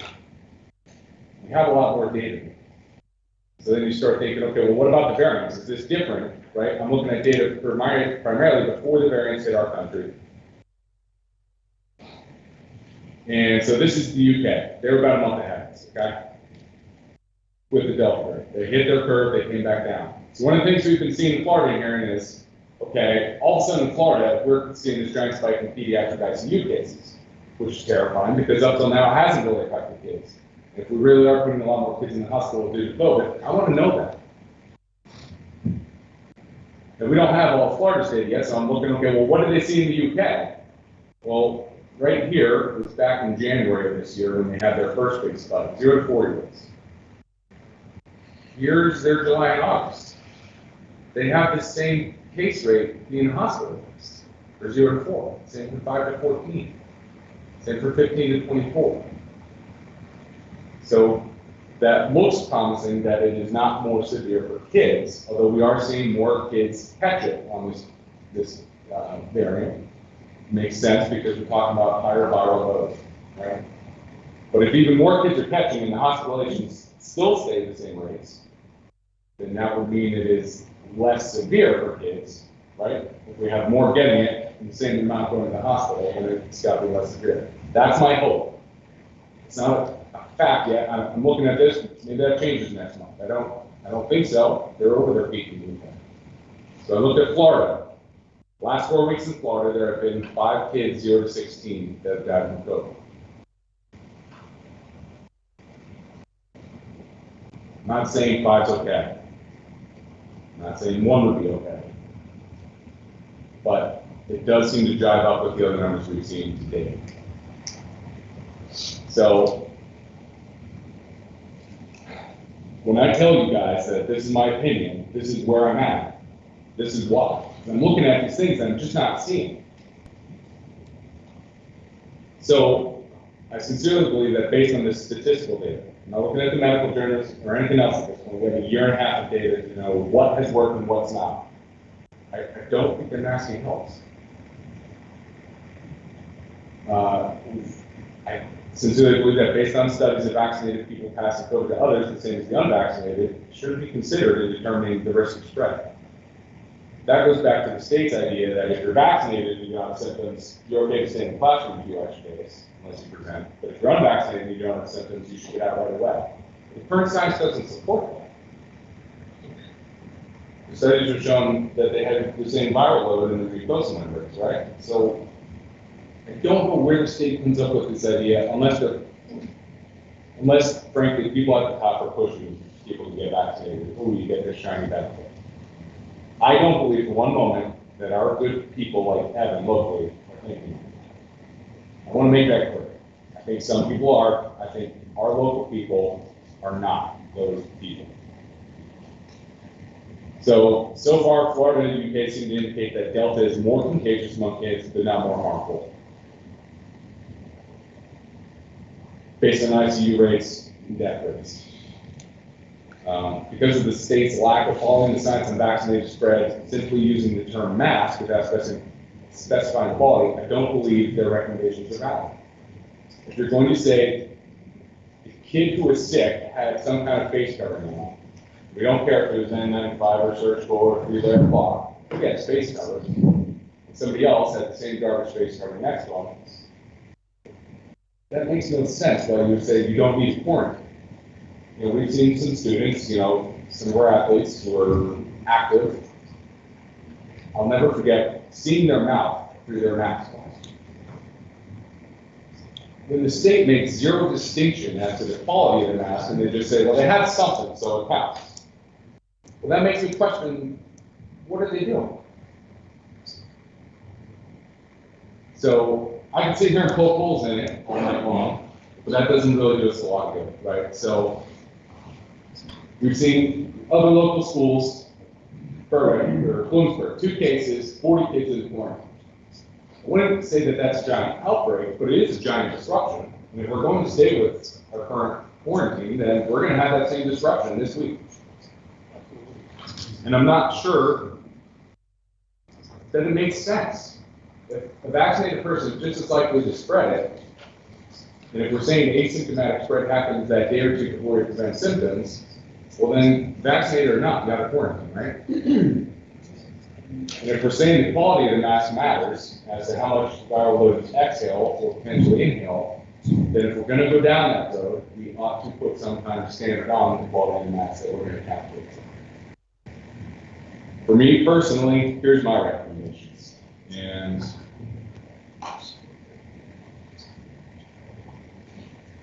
Jim took over. Okay. This is the real censorship. So here's my thought. Me, one board member, I think they should remain recommended only. And it's based on those data charts I showed you. I think quarantining should ignore vaccinated status based on the current science that vaccinated people are spreading. I think quarantining a positive case, we should notify the whole class that all parents suddenly have the option not to wait and see, but if they know that somebody in their class got it, they have the option to keep their kid home remote as well. Now they can keep them there also, but they may choose to be more proactive and full. Then I would say if a student with a close contact of that positive developed symptoms needs to stay at home, at that point, I would pull all the other close contacts in the home.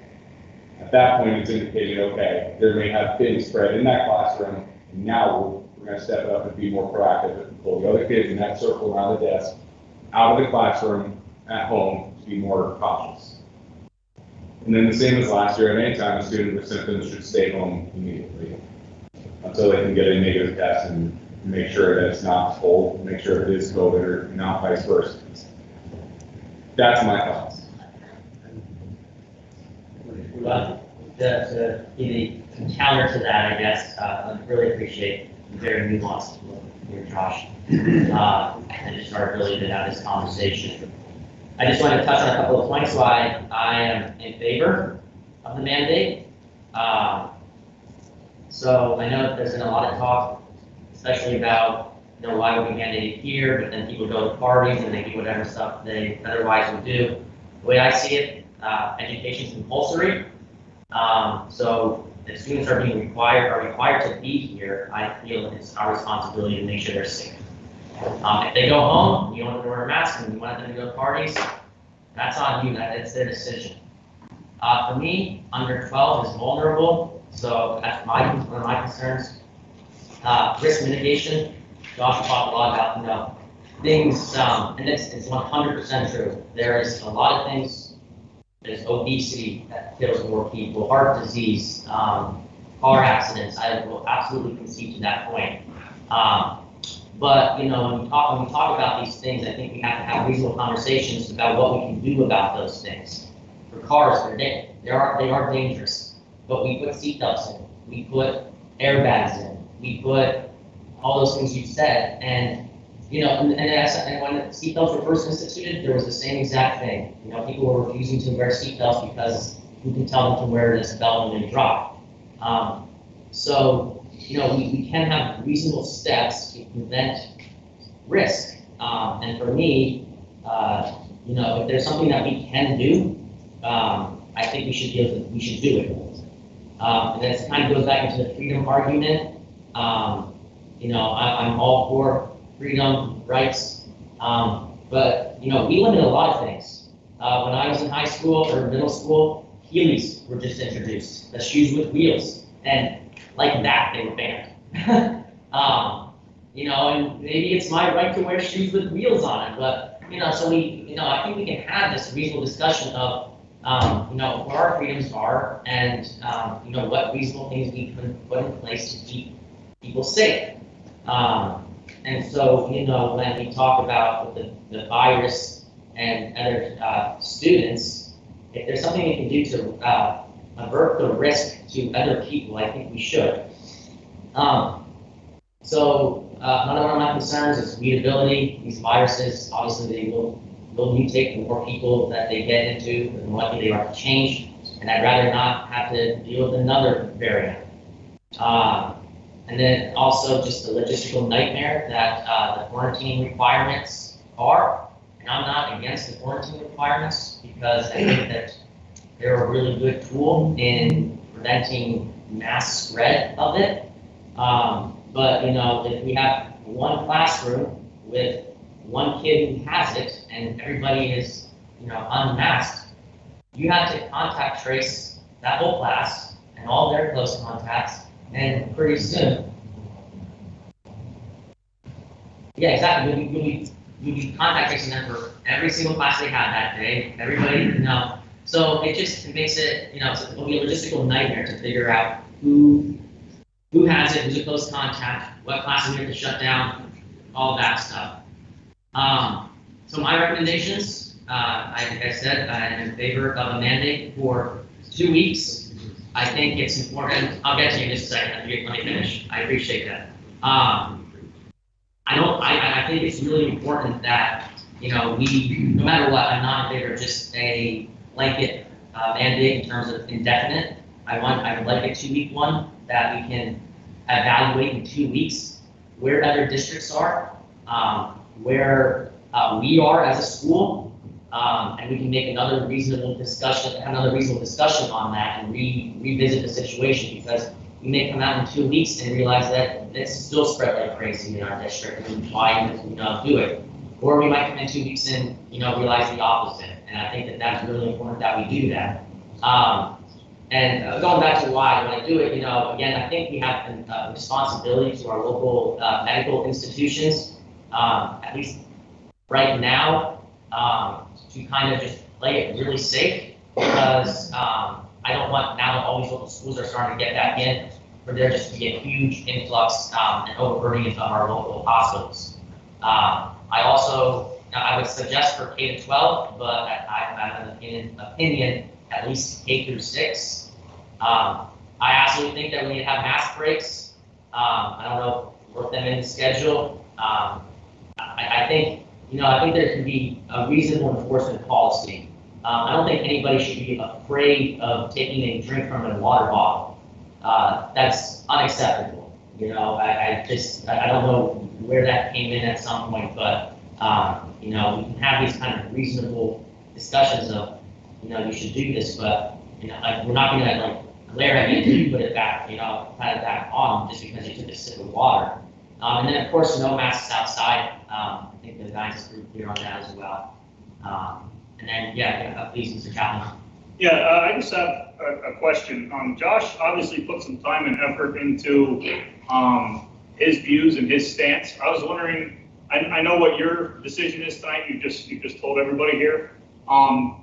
Don't know what everybody else's decision is, but is anybody up there that's going to vote yes for a mask mandate? Do they have any statistical data to counter Josh's statistical data, or is it just all, well, this is what the CDC says, so this is what we're going to go with? That's my first point. That's my first point. My second question is, in Bloomsburg, they had 2 positive cases. 40 kids had to quarantine because of 2 positive cases. I don't know how many kids are in the Bloomsburg School District. I'm sure it's more than Southern Columbia. but you had 2 positive cases out of, I don't know, what's there, Jim, 800 kids, 1,000 kids? It's a little bit more than ours, but. And to quarantine 40 kids, so maybe the problem is not the positive case count, maybe the problem is the way we're quarantining kids afterwards, because that seems to be the problem. And I wouldn't put it past this school district to have an issue. I'm gonna go ahead and say it, the football team. I think that's why we're pushing masks, because the football team needs to stay and play. They have a big winning streak. They're supposed to win another title. And this school has been run by the football team since I've been in the school district. And with your quarantining things, it's hurting kids. You have to change your quarantine rules. 2 positive cases out of, I don't know how many kids are in school. That's not a lot at all. Bloomberg probably has like 300, 400 more than us. Yeah, it's a herd symbol. Right, and somebody said that was an outbreak. That's one of the people that comment on public comment. That's not an outbreak. 2 North cases Schuylkill is not an 3 outbreak. kids and they quarantined 40 to 60. Yeah, Yeah, like that's ridiculous. New Zealand had 1 person and they closed the whole country down. Well, that's why we're America, sir. That's why we're America. But in regards to answer some of your points here, in terms of like, I don't have the numbers with me right now. I have read extensively on this. I read the entire paper that we, the people had sent us. I'm not sure if you're part of that. No, I'm just specifically asking about masks. Like, if you're pro-mask, where is your data? Josh is not pro-mask and he brought it tonight. Where's yours? There is tons of data. But yet you don't have NIH, John Hopkins, CDC. I don't want to beat the dead horse over. Hey, can I ask you a quick question, respectfully? Yeah, absolutely, please. Because you guys, all of you up there, you know for a fact it's going to be COVID-19 the school this year. 100%. You know that 1,000% fact. 100%. Every one of you have met, or not every one of you, but you've all heard of this variant, Rockwell, right? Haven't heard anybody talk about here either. They're not even testing. It's a BS number.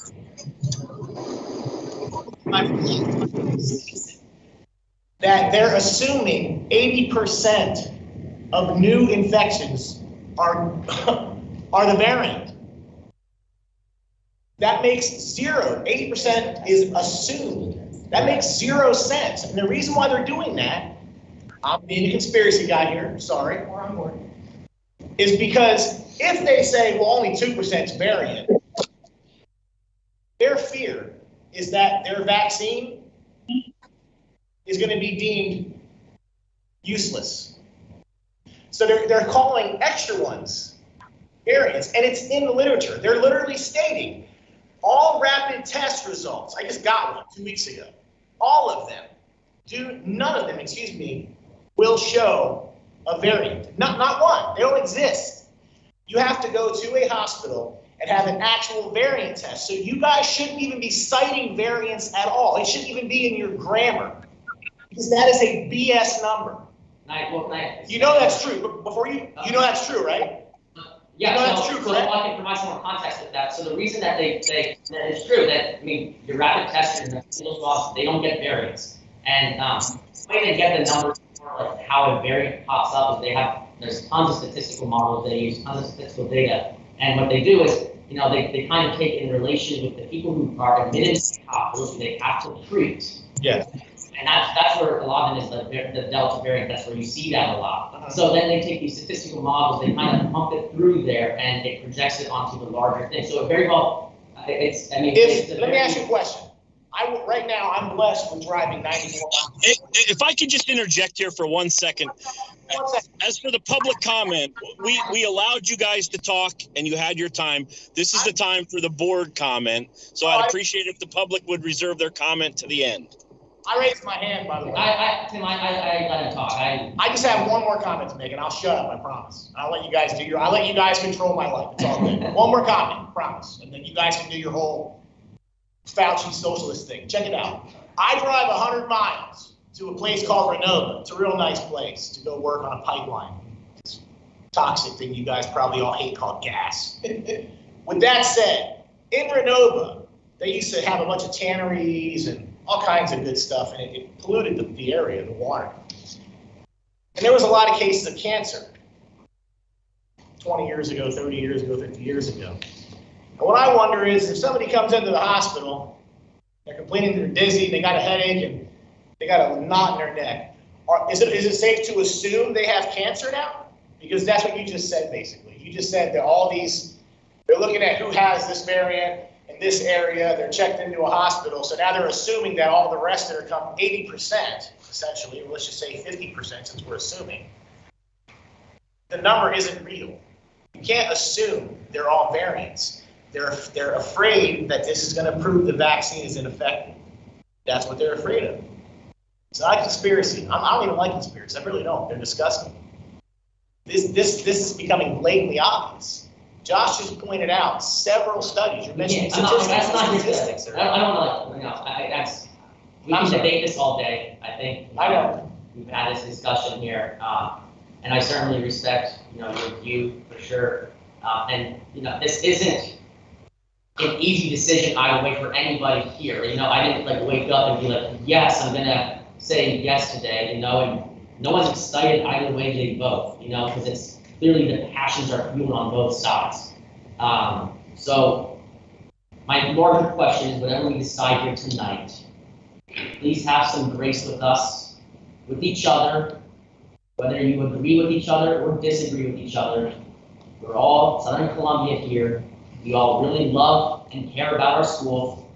To the comment with the football team, I don't think the football team is the last thing I care about right now, quite frankly. I have, it doesn't matter to me. I haven't even thought about the team. So, it's not run by the football team. Maybe it has in the past. It's not now. It hasn't in the past. I think. I'm not, okay, I'm not. It has not and has never. It will never. I wasn't trying to say it did. I'm just letting it out there. But okay, that's my name.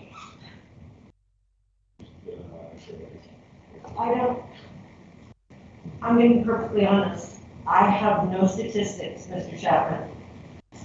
I don't feel that I'm a Fauci socialist or a Hitler, as what I've been called on social media, okay? Here's what I know. My parents raised me to respect myself, but more importantly, to respect others. I respectfully sat there and listened to everybody's comment on both sides. I did see some disrespect. I saw talking, I saw laughing, I saw talking out. I sat here and listened respectfully. I have no statistics. I've read reports on both sides. I've watched PowerPoint presentations. I'm a 40+ year nurse. All I'm going to say is my job on this board is to protect the people in these buildings. That's my job. My heart is with my grandchildren who will be in these buildings. And I will vote tonight, yes, for mandatory masking with my heart. That's all I have to say. And I'll just kind of echo, my feelings on some things. I know many of you heard me speak during our last meeting, so I'm not going to go into detail as to how I feel about certain things. But the one thing that stands out to me is that there are a lot of people in this world who've devoted a lot of time to going to college, to studying, to doing their research, putting themselves to practice in the medical field. And I find it very difficult to ignore the medical opinion of pretty much every single major medical institution in the world. I cannot personally do that. I value your opinion, I respect your opinion. I truly, truly believe that this process that we have, where people can come and share their viewpoints and share their opinions to govern this local school district, is an amazingly beautiful thing. I truly, truly believe that. I just personally cannot stray away from those people who I consider to be so much smarter than myself. So in the sense that I'm trusting major medical institutions, I also have been pretty vocal that there is a large collection of people in this district who have not had the opportunity to protect themselves. And those are the students who are under 12 years old. They really don't have the option to protect themselves. And until everyone has the option to protect themselves, then I don't see any other way but not to vote to invoke the mask mandate.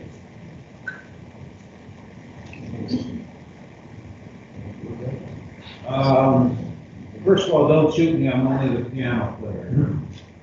But if this auditorium was full of our students and there was smoke in the hallways, and Mr. Becker and the rest of the staff, the administration, were handing out face masks, I would venture to bet that every one of the children would put one on. I hope my kids would walk out of the door and out of the building. Well, they could do that too, but I'm just using this as a metaphor, okay? And I would put one on too to walk down through the hallway if there was smoke in it. If the hallway was full of our students walking down, and it probably gets pretty crowded out there. I've never been in here during the day when the students are here. The board members aren't allowed to run around in the school and classrooms and stuff. But if it was changing classes and there was a mask there, I'd put it on the walk through, because I don't know which one of those children may be symptomatic. So it's the same thing as walking down the hall and putting the mask on if there's smoke, or if there's droplets floating around out there with children, I put a mask on. But then again, I almost died with it, so. Almost died in a car accident too, but I still drive my car. Yeah, well, it's a little different when you're laying in the hospital. I mean, life is risky. I mean, you could get hit by a car crossing the street. But you gotta keep the board comments going, I'm curious. This is our discussion. I'm sorry you feel that way, but you didn't go through what I went through. Okay.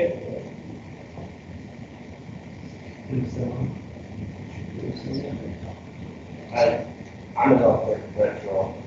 I respect other healthcare professionals' opinions. I know what people have gone through. I know different things that have gone on. Can't hear you. I said, I'm a healthcare professional. Yep. And I respect other healthcare professionals' opinions. I did hear what everyone has had to say tonight. I respect Hogan's statistics. I can also throw in several other variants and several other questions and other things that I can throw out there, but I don't feel like arguing with them.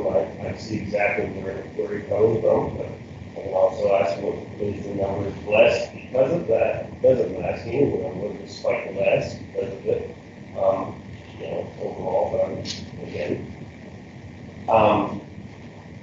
I guess where I stand right now is I am a believer in the vaccine. I've seen it work. Several personal experiences. Yes, people can still get it, but is it hospitalizing them or intubating them and being on a ventilator? For the most part, no. I've seen where families that have had parents and older children vaccinated, and the younger child has had COVID, and then the rest of the people in the household did not get it, that were vaccinated. So I guess where my stance is the people or the kids that have not had the opportunity to be vaccinated or the choice to be vaccinated are still at risk. Does the mask completely nullify everything? No, absolutely not. Does it potentially stop some of the droplets that come out of someone's mouth? Absolutely. There's no question asked. It does stop some. If it protects one immunocompromised person, I don't see a reason why not, especially between the population that hasn't had the opportunity to be vaccinated.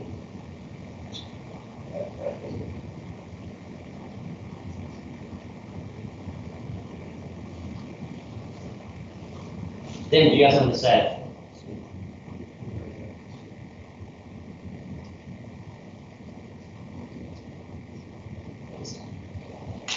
Mr. Vogt, I think we're done with.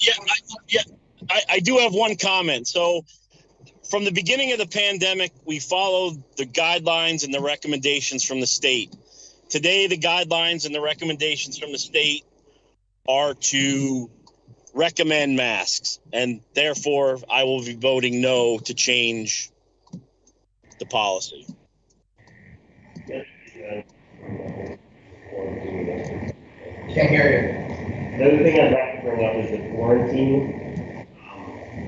As of right now, until we have something else brought up, at least the quarantine process, I feel as though we're going to end up in a situation, you said, we're going to end up quarantining everyone because COVID-19 is going to be, yes, less younger kids are killed by it. I agree with that 100%. I agree with many statistics you guys gave. I believe I do. The fact is right now, with going with the quarantining that we have, we're going to have more students online than in school. I think online school is equivalent. Absolutely not. Do I think cyber is equivalent? Absolutely not. I think, especially in the younger population, I have a third grader going in school. I think she learns best in school. You know, if I can, according to our quarantining, Department of Health, whatever, we have coming down from the CDC and Department of Health right now for quarantine, if she has a mask on, she can stay in school. Well, I want her in school now. I want her in there. Do I think that it's going to protect her 100%? No. There's nothing that's going to protect her 100%. However, until we can wrap ourselves around this quarantining, again, I see other schools with 40, 60, whatever many kids out.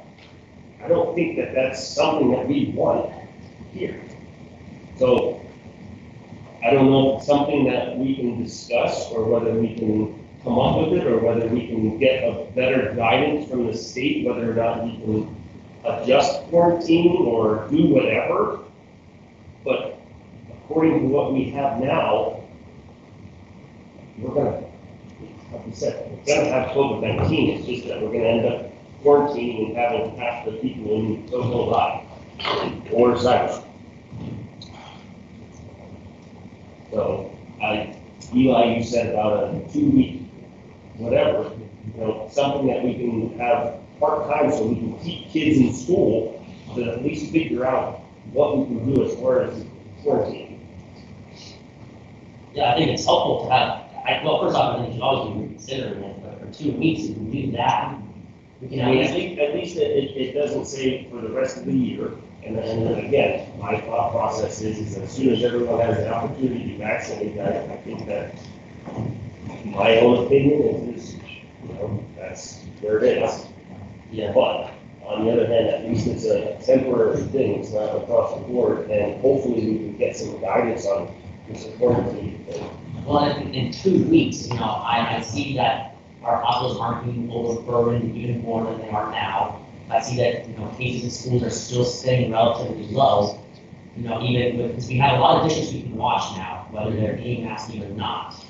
I think we can have a better idea then, with more information. I appreciate that you have this information here for sure.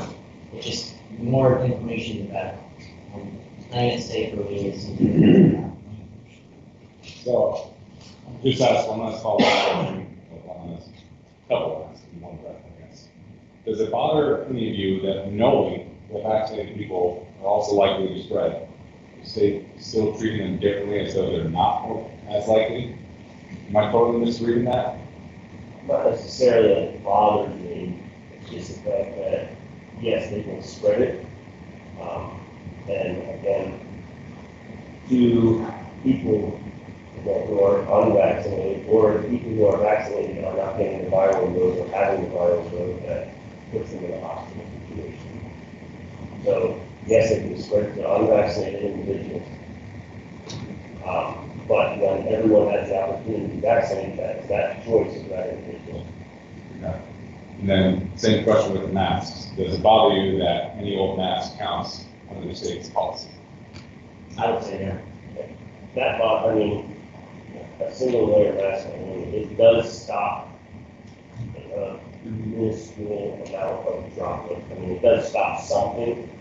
The triple layer mask, at least, if not the surgical or N95, are absolutely better. The single layer mask does absolutely.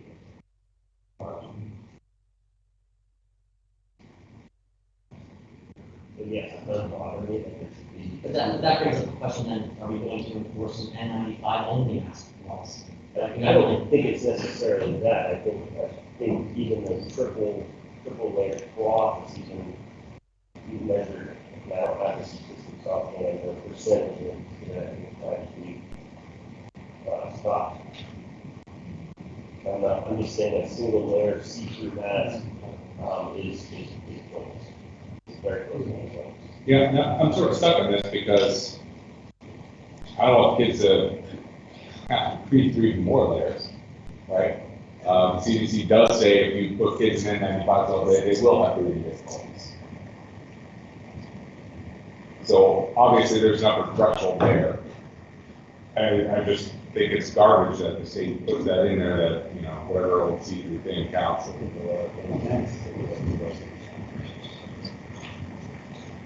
So I like Eli, I mean, I'm still a no, but I appreciate you taking a more measured approach and sort of putting the time cap on it. You know, when we were sitting here last December, January, February, we all thought last year was going to be the last time we were doing this. And my concern, frankly, is there's always going to be a new variant. Some of the vaccine efficacy is waning, so we're talking boosters. My concern is, do we get one approved for young kids? Like, that's a metric that when everybody in the age group of school has had the choice, a lot of you will be more okay doing some things up because they've made their personal choice. I'm just concerned what if that doesn't come. I don't know if the people in charge, federal or the top of states, are ever going to change their opinion. The President of the United States, said this is a war against the unvaccinated. So when the 12-year-olds can get vaccinated. I mean, that's not, I don't know, it's not as far as this, but. We're talking about vaccines, right? In terms of, you know, will this ever end? I think everybody's exhausted about it. I'm exhausted about it. I sit in class all day with this, you know, it sucks. But if we don't have a time limit of some sort, I probably do no. I think that should be added. I think the time limit is fair just to make sure we have more discussion on it. I just, and I know shared, until everybody has the opportunity to protect themselves and still, you know, in favor. Is anyone else in favor of the 8-5? Well, that's kind of something else. I mean, is that a possibility? Of which one? 8-5. 5. See, my concern with it is the splitting of the buildings and how they're divided up. Because they're in the middle school, which is technically 5 to 8. So it does put them in a position where they're interacting with others. It was all the elementary buildings, and there was like Ivy. Yeah, that would be one thing, but they're co-mingled. So cafeterias. No. So here again, as you get to the older age groups, yes, they've knocked the vaccine, but they're also the ones that are in higher danger of coming down with severe disease. And when you get to the younger age groups, the ones more effective at wearing masks all day and less likely to get it. And I'd say where you come from, obviously, are the unvaccinated ones, and which is why I oppose that. I just don't like it down. The ones that the hardest time doing the stuff doing. What, I mean, I don't know what we need to do to make sure we revisit it. Because I mean, I don't think anybody wants to just say, this is it forever. Like, no, like that's not in any way. So however we need to vote on to make sure that we can do that. This is a document, and our next board, so finance will be 13, just 2 weeks. Yeah, I think We're that is- gonna have a special board meeting, that's, I think we have to do some things, do business, so that, we brought up every board meeting. Yeah, I think it's fair. I think it's fair to, and we owe it to the people to make sure that we're listening and making decisions based on the most current information that we have. So I'm fine with that. So can we add 2 weeks on to it then? I mean, if this is what is on the table to pass. The one thing that I'll say within the 2-week period, like, we're not gonna have a vaccine opportunity for anyone under 12 and under within 2 weeks. Yeah, but there's different that board guidance for the process. And I really think that. I'm fine talking about. That's the biggest, that's one of my bigger things. What was it? The board process. Again. Well, then let's just. I would like to see us in school, and yes, if you're sick, stay home. However, if we're gonna have 40 kids, 50 kids out of each grade, and on social live and cyber school and every whichever other direction, go back to, I feel, subpar education.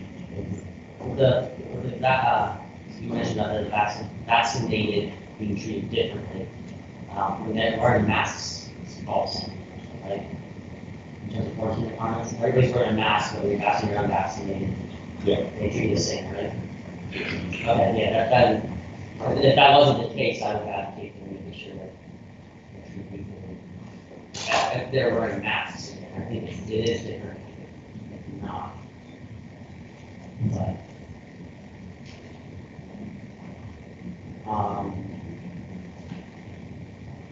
obviously, I mean, we have to put in there for mask breaks. That's something we would do. And obviously, it's not required outside. And as far as hallways, I think the institute also social distancing, in long term. Yeah, to the greatest extent practical, using their terms. It's not 6 feet apart, that's for sure. Well, we've gone back to the distancing. Especially, it's not, again, it's not 6 feet. I think we have 8 to 8. 2 feet, 3 feet apart. Hey, again, I'm sorry to step in. This is Mr. Davis. You guys are going to have to speak up too. And I noticed you're kind of speaking towards each other.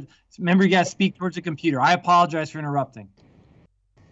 Thank you, Mr. Turn the Davis. laptop around. Can I turn that around to you? Yeah, big projects, we all talk to it instead of. Thank you, At each other. Jim, assuming that masks become required, can you clarify for people that what medical exemptions there are, such as for asthma, hearing impaired, or students that need speech therapy, who they can contact to see if they qualify? Or maybe like a lady who said her son has seizures. Yeah, I get like a medical. I absolutely am in favor of medical exemption. Well, anyone who Pretty has serious. a disability would have the opportunity. That's what I'm saying, I think she would qualify. Oh, without a doubt, yeah, without a doubt. I would hope. But I mean, in those circumstances, all those requests should go through Mrs. Snyder, the Director of Special Education. She would help them navigate the whole process. Are you gonna put that up somewhere so that way families know what the procedure is to do that? You can put the exemptions on. But so if someone has asthma though. That's always been the case, if I recall, from past practices. I mean, I can't speak on behalf of, everything here at the district because I'm not employed in the district and I don't know all of the internal policies and procedures. But in my line of work, I was the Director of Special Education. We had students who had significant social, emotional, behavioral health disabilities that prevented them from wearing masks. Like, there are certain circumstances that present themselves. that do not allow for kids to wear masks. We totally understand that and recognize that. Those are not the types of students that, some kids just can't physically wear them, and that's just it. But all that stuff, will go through the building initially. You need to make that clear, I guess, when you probably make that. It's not, that's all federal disability rights stuff. That's something you would see your doctor about, and then we just submit a form. Well, I can't speak to the exact procedures, and I do believe Mrs. Snyder had sent an email about that. Yeah, you would need some medical documentation. Which I said, if your doctor gave you a form saying that they could not wear the mask because X, Y, and Z, we would fill out a form from here and then submit it all. There are certain allowable accommodations under different pieces of special education legislation, basically. But again, through the special ed director. And I understand where it's also 9:30, and you're not gonna get a phone call to your family doctor at 9:30. Oh, no, I'm not. So, My kid would not qualify. I'm saying the families I'm just in would general. qualify, you know what I mean? Like, I'm that just lady saying. was pretty upset, and I really felt for her. Yeah, well, I don't think anyone would ever, put a person in a position like that. Like, that's not what this is about, fighting. Okay, so I guess. So, no, it's true, to your point. Jim, what are we going to do? My question is to the administration, what are we going to do, okay, tomorrow for students who have a exemption for masks, but they were not able to get to their doctor or call their doctor at 9:30 at night on Monday, and Monday is school. What are we going to do, or how can we go about this tomorrow for school? Well, I think they would have to wear a mask until we get that exemption. And So again, we're not medically trained to get that diagnosis, so we need to get that exemption.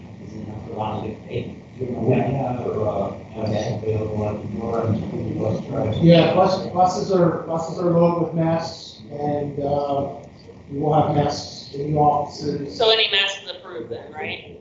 That's what you've agreed upon? Right now, we don't have any masks that aren't. Right, so any, Properly as long as they fitted have a mask over their Properly face. fitted face cover. Kind of Drew's point, maybe put in, just a day, or you can rely on that in good faith.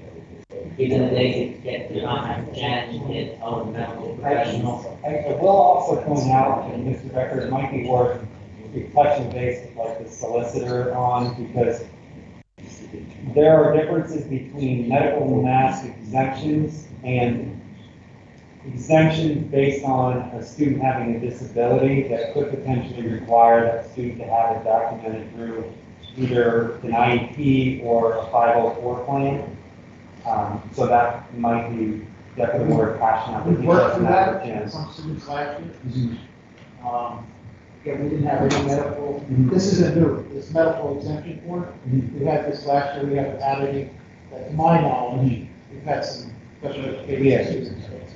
No medical exemption. And there may already be students who have a qualified disability, who already have an IEP or 504 plan.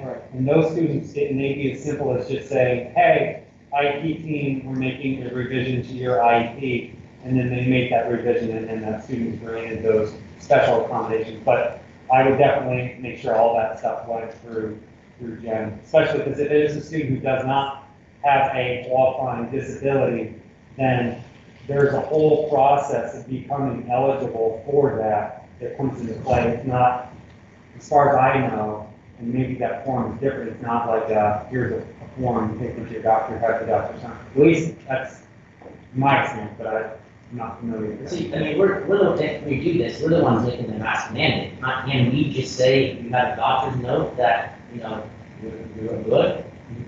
I mean, I don't think I can go through all that. Yeah, and nice process. I mean, I think it's part of the plan in here that says, if you have a doctor's note, you are exempt. I think that's fair enough. Yeah, I would just feel comfortable consulting with, getting I think we follow practice we did last year, and if you know, those students, again, that's special education students, and get exemption, right, these file boards, that kind of thing. I don't know, I don't think we had any medical exemption. Yeah, but you had SoCo Live last year, so you would stay home. Well, again, there was, it's, so sale. So. I'm just saying, you don't have that option. I know we've had a couple of students try to get medical documentation from their primary care provider, and we're not getting, especially when that's, you know, then it just kind of, everybody conforms and no masks. Yeah, again, my point though is like, I mean, this will, you know, it's not policy passes. This is our policy. We can put it in our policy that we will allow for medical exemption based on the doctor's note. And then if we do that, I would also like to see that we have a day for tomorrow where we have a grace period, kind of, where we're going to rely on the good faith of the students, or maybe a parental note that says, I'm exempt today, and pending, you know, contact of either Jen or a medical professional. So you're saying 1 day exemption? Not for everybody, for people who believe that they would be medically exempt. The one issue, and I could just share from some personal experience with exemptions on things, it gets complicated determining what we consider to be allowable under that. So I think there's a little bit more discussion that we would need to have, like what constitutes a qualifiable medical exemption? Like, are we recognizing asthma? Are we recognizing allergies? In my work, when I would get notes from physicians, oftentimes people would request an exemption for a certain policy that we put in place, and we would get a note that said, basically, please allow blah, blah, blah person to be exempt from X, but not necessarily citing the specific circumstances that led to that. So my fear would be that we would get a bunch of masks that say, Johnny has, you know, blah, blah, blah, please allow him not to wear a mask, which could open up sort of a Pandora's box. So that's why anything like that, I would suggest it runs through a solicitor, at least for guidance before we did it. But I mean, I recognize that people have significant medical issues that would prohibit them from being able to wear a mask a long period of time. Like, I mean, I live it every day with the people that I work with the kids that I see in schools. So it's definitely circumstances that can present itself. But there's also, unless you're specific with it, a great opportunity for it to be misinterpreted and misused.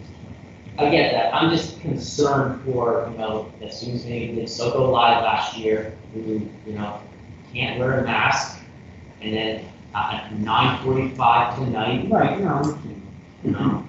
Now, is that something, Mr. Becker, you could reach out to Carl on perhaps, and just get a little bit more guidance as to what the medical exemption might look like elsewhere, or? No, not in 9:45, but just in general. I can reach out to them in the morning, yeah. Okay, I just think we should definitely consult the solicitor if we're going to institute something like that, because it's definitely a slippery slope. Look, I think we might be overthinking this one. Very much. This in the place for 2 weeks. Yep, I agree. I'd say, come to school with a note from your parents tomorrow that you intend to work it out with Jen Snyder, your primary care physician, qualify Tuesday. You know, a note from your parents is not going to do it.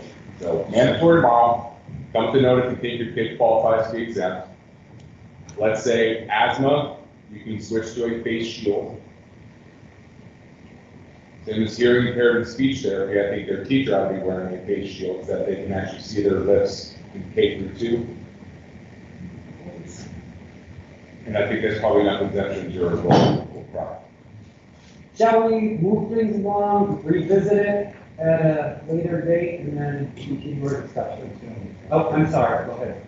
Yeah, I just want to reiterate what Drew said, and Eli, what you're saying. I agree 100%.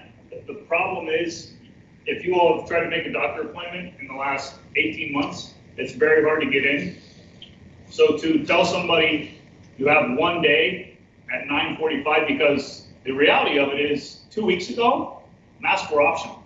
And Saturday, there was a Facebook post saying, we're going to get together and possibly mandate masks. So you didn't give parents any time to get any of this paperwork around.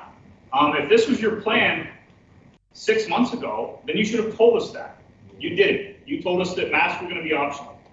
And then you wait till 2 days before school starts and say, well, we're going to get together and now we're going to vote on making it mandatory. So the 1 day thing doesn't help anybody. Nobody's going to be able to get into a doctor's office tomorrow and get a note for Tuesday. So I get what you're trying to say, and I like that you're somewhat agreeing with me, but 1 day is not enough. You can't expect people to call off work tomorrow, to take their kid out of school, to get an appointment tomorrow. You can't. It's hard to get a doctor appointment right now.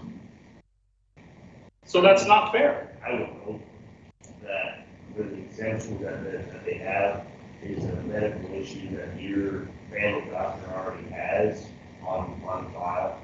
I would hope that a call into them can say, I need an exemption signed by you, or at least a fax or email letter from you saying that my child has asthma. I don't think they would need an physical done on them, and at least if they've been sick in the last year. I can't speak for all family care professionals, but for what we're saying as far as exemption wise, it should be noted on the patient's chart. But is 1 day feasible enough for parents to get that done? Doctors on vacation.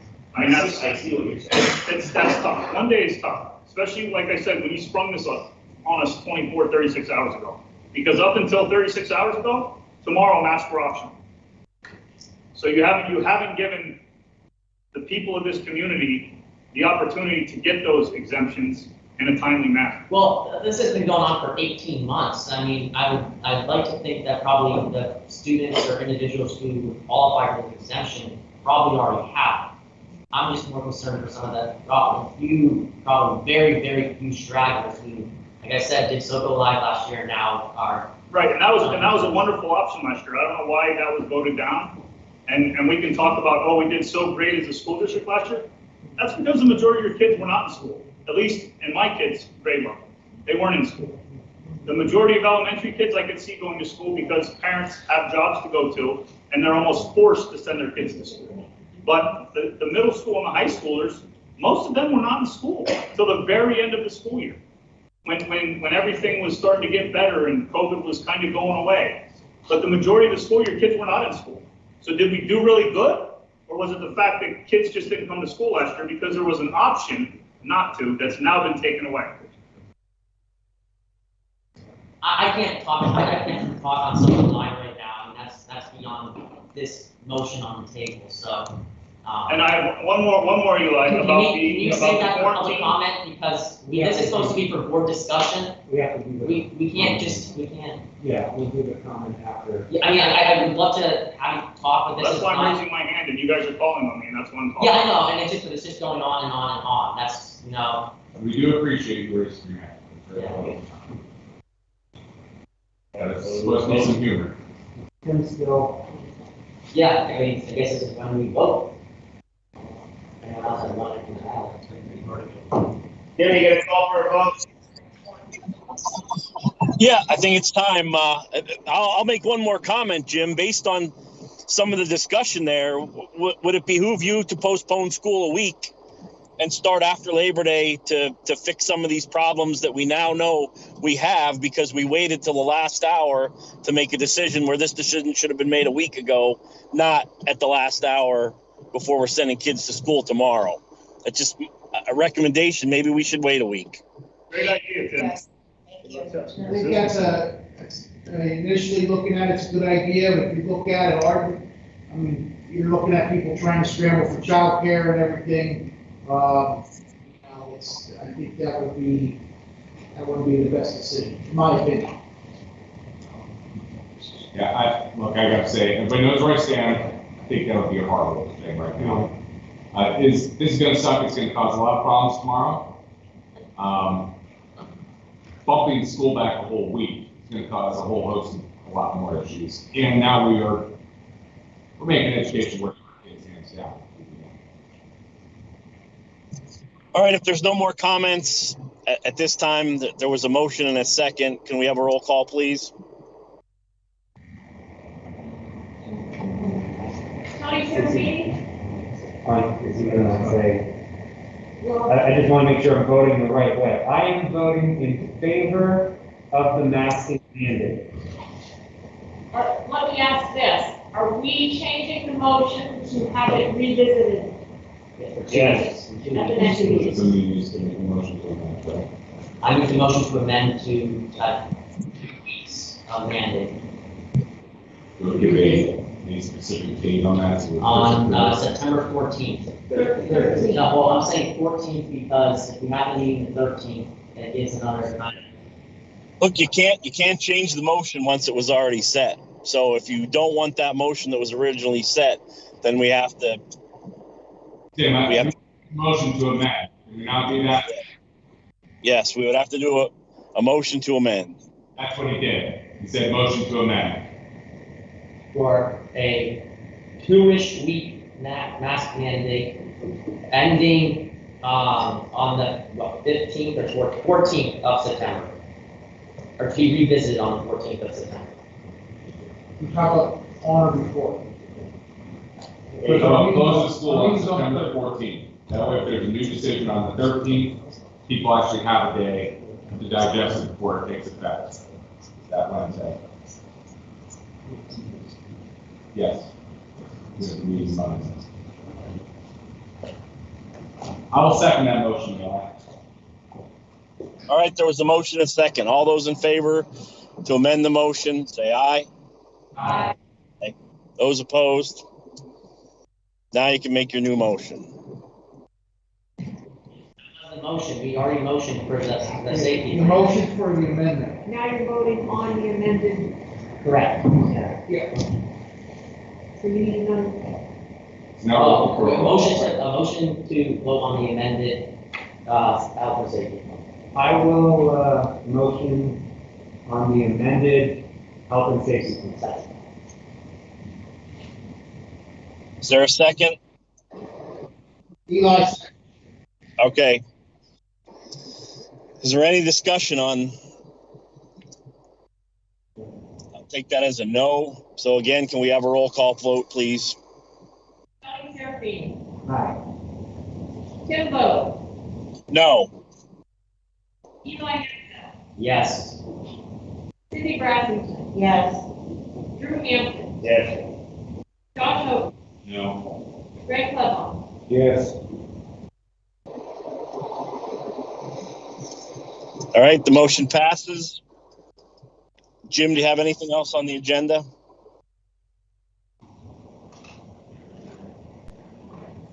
We do have a couple comments left. We can read them quickly. Would you like me to read them? I'll try to go as fast as I can. Well, let me just explain. You got 9 minutes, and at that point, we're done for tonight. So we can either go into recess and finish with those comments tomorrow, or we can end the meeting. So we kind of have to make. Comments are short. Okay.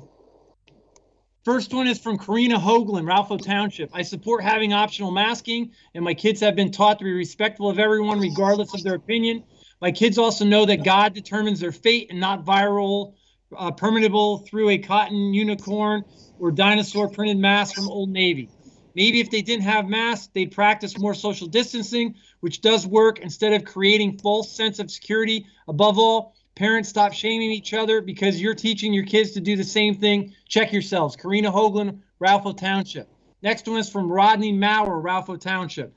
I don't agree with the mask mandate. I believe this mask mandate is the next episode in this political theater. Stop pulling our strings to make us act like puppets. The flu kills adults and children every year. Every year we never wore masks. The best defense is natural immunity that you get from contracting the virus. That is Rodney Maurer, Ralpho. Next one is Chris Brown, Roaring Creek Township. I can almost guarantee the people in the audience that they are against the mask mandate and never had COVID or were in the hospital with the virus. I was for a week. It was terrible. I would not wish that on any adult or kid, and especially not my own. Even if masks only help a little is better than none. Ask someone who was hospitalized and made it out alive. Again, that's Chris Brown, Roaring Creek Township. 77, Stephanie Christian, Ralpho. This data that Josh is now reviewing is from 2016 before the pandemic. That's Stephanie Christian, Ralpho. Okay, hold on. That's COVID case counts. It wasn't around in 2016. Let's finish so we can do that. Wow. 78 is from Crystal Roof, Ralpho.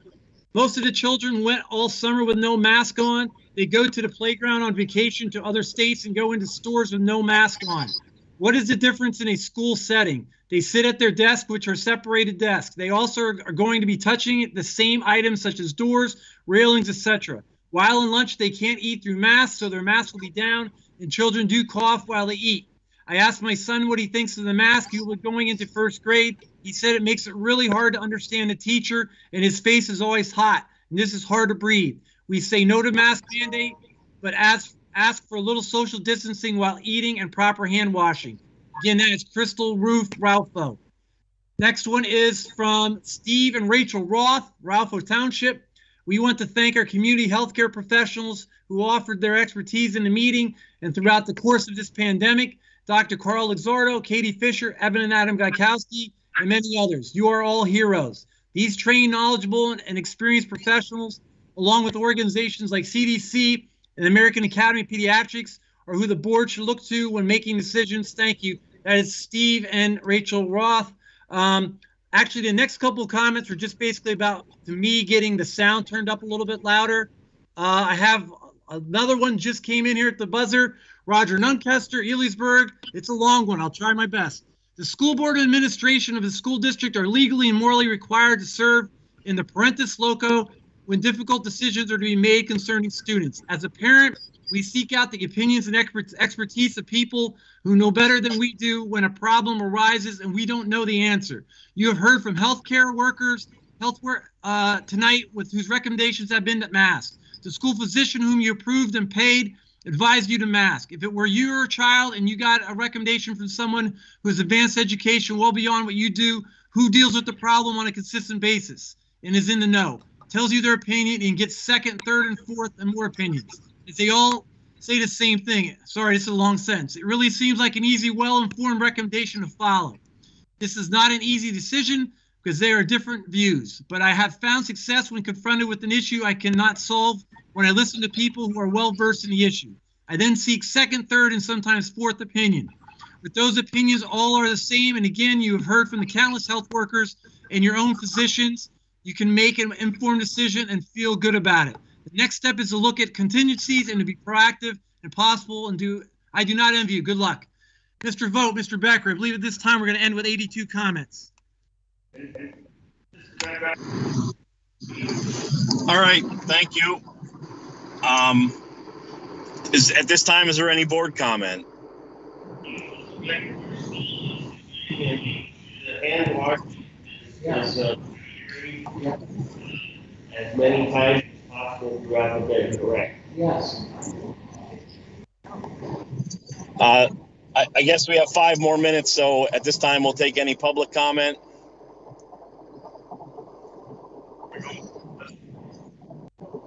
Take that as a no. We're trying to figure out if it's off the list.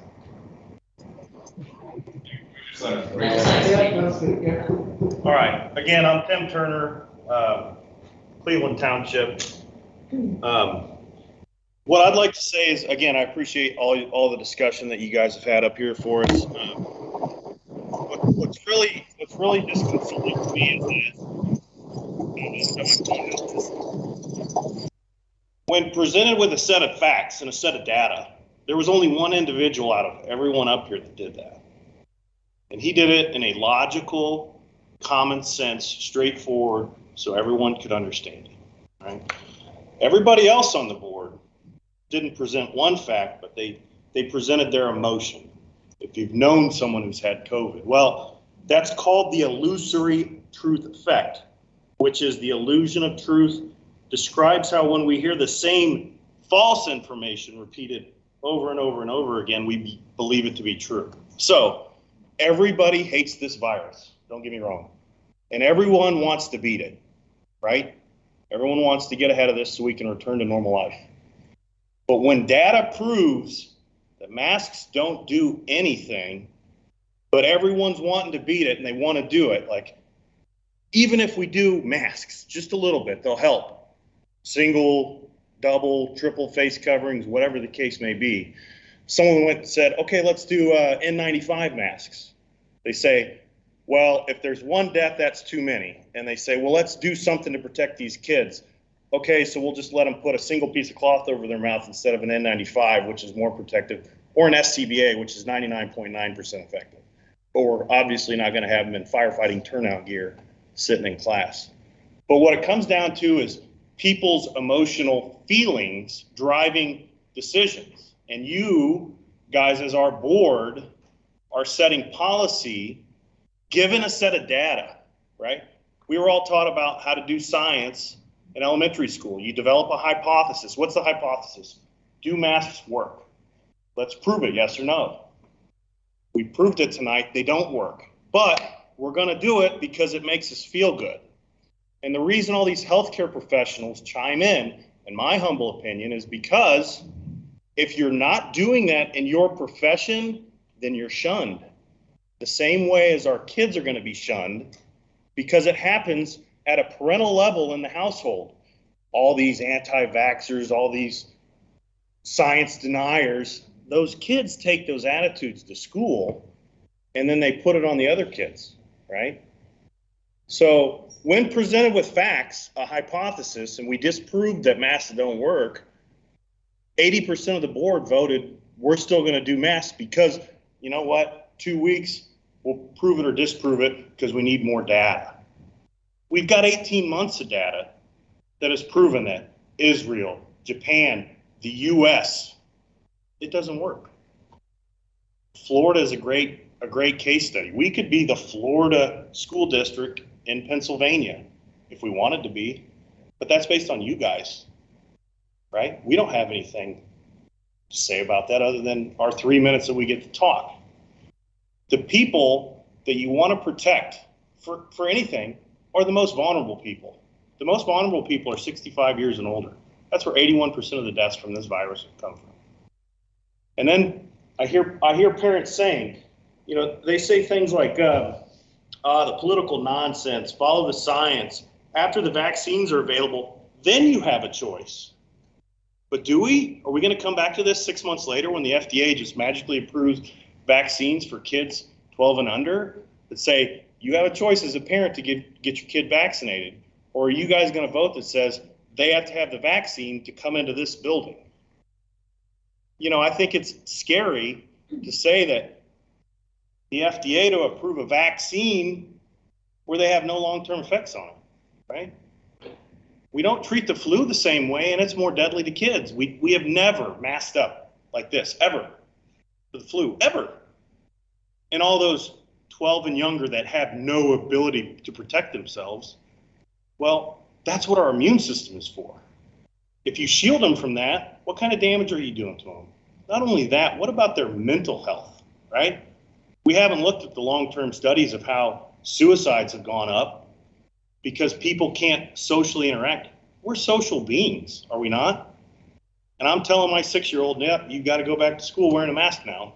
Well, he doesn't know that, but in the morning he will. You know, like, think about it. And everyone that says follow the science, socially distance. What happens when you have Gavin Garcia run into Garrett Garcia going full speed, right? Full speed, no mask on, and they blow their snot bubbles all over each other's faces? How is that any different than sitting in this building when you say follow the science? I mean, think about that for a second. Oh, we don't need masks outside. Why not? If I'm within 4 or 5 feet of somebody right outside, how's that any different than being inside? Oh, it's the building's ventilation system. It's wind circulation, whatever the case may be. Just think about that for a second. When presented with a set of facts and a set of data, you as our school board, our educators, go against hypotheses that prove otherwise. Thank you. All right. At this time, it's 10 o'clock, so I'm looking for a motion to adjourn. Second. All those in favor say aye. Aye. Those opposed? The meeting's adjourned. I want to thank everybody for their time tonight. Thank you very much. Thank you, Josh. Thank you, Josh.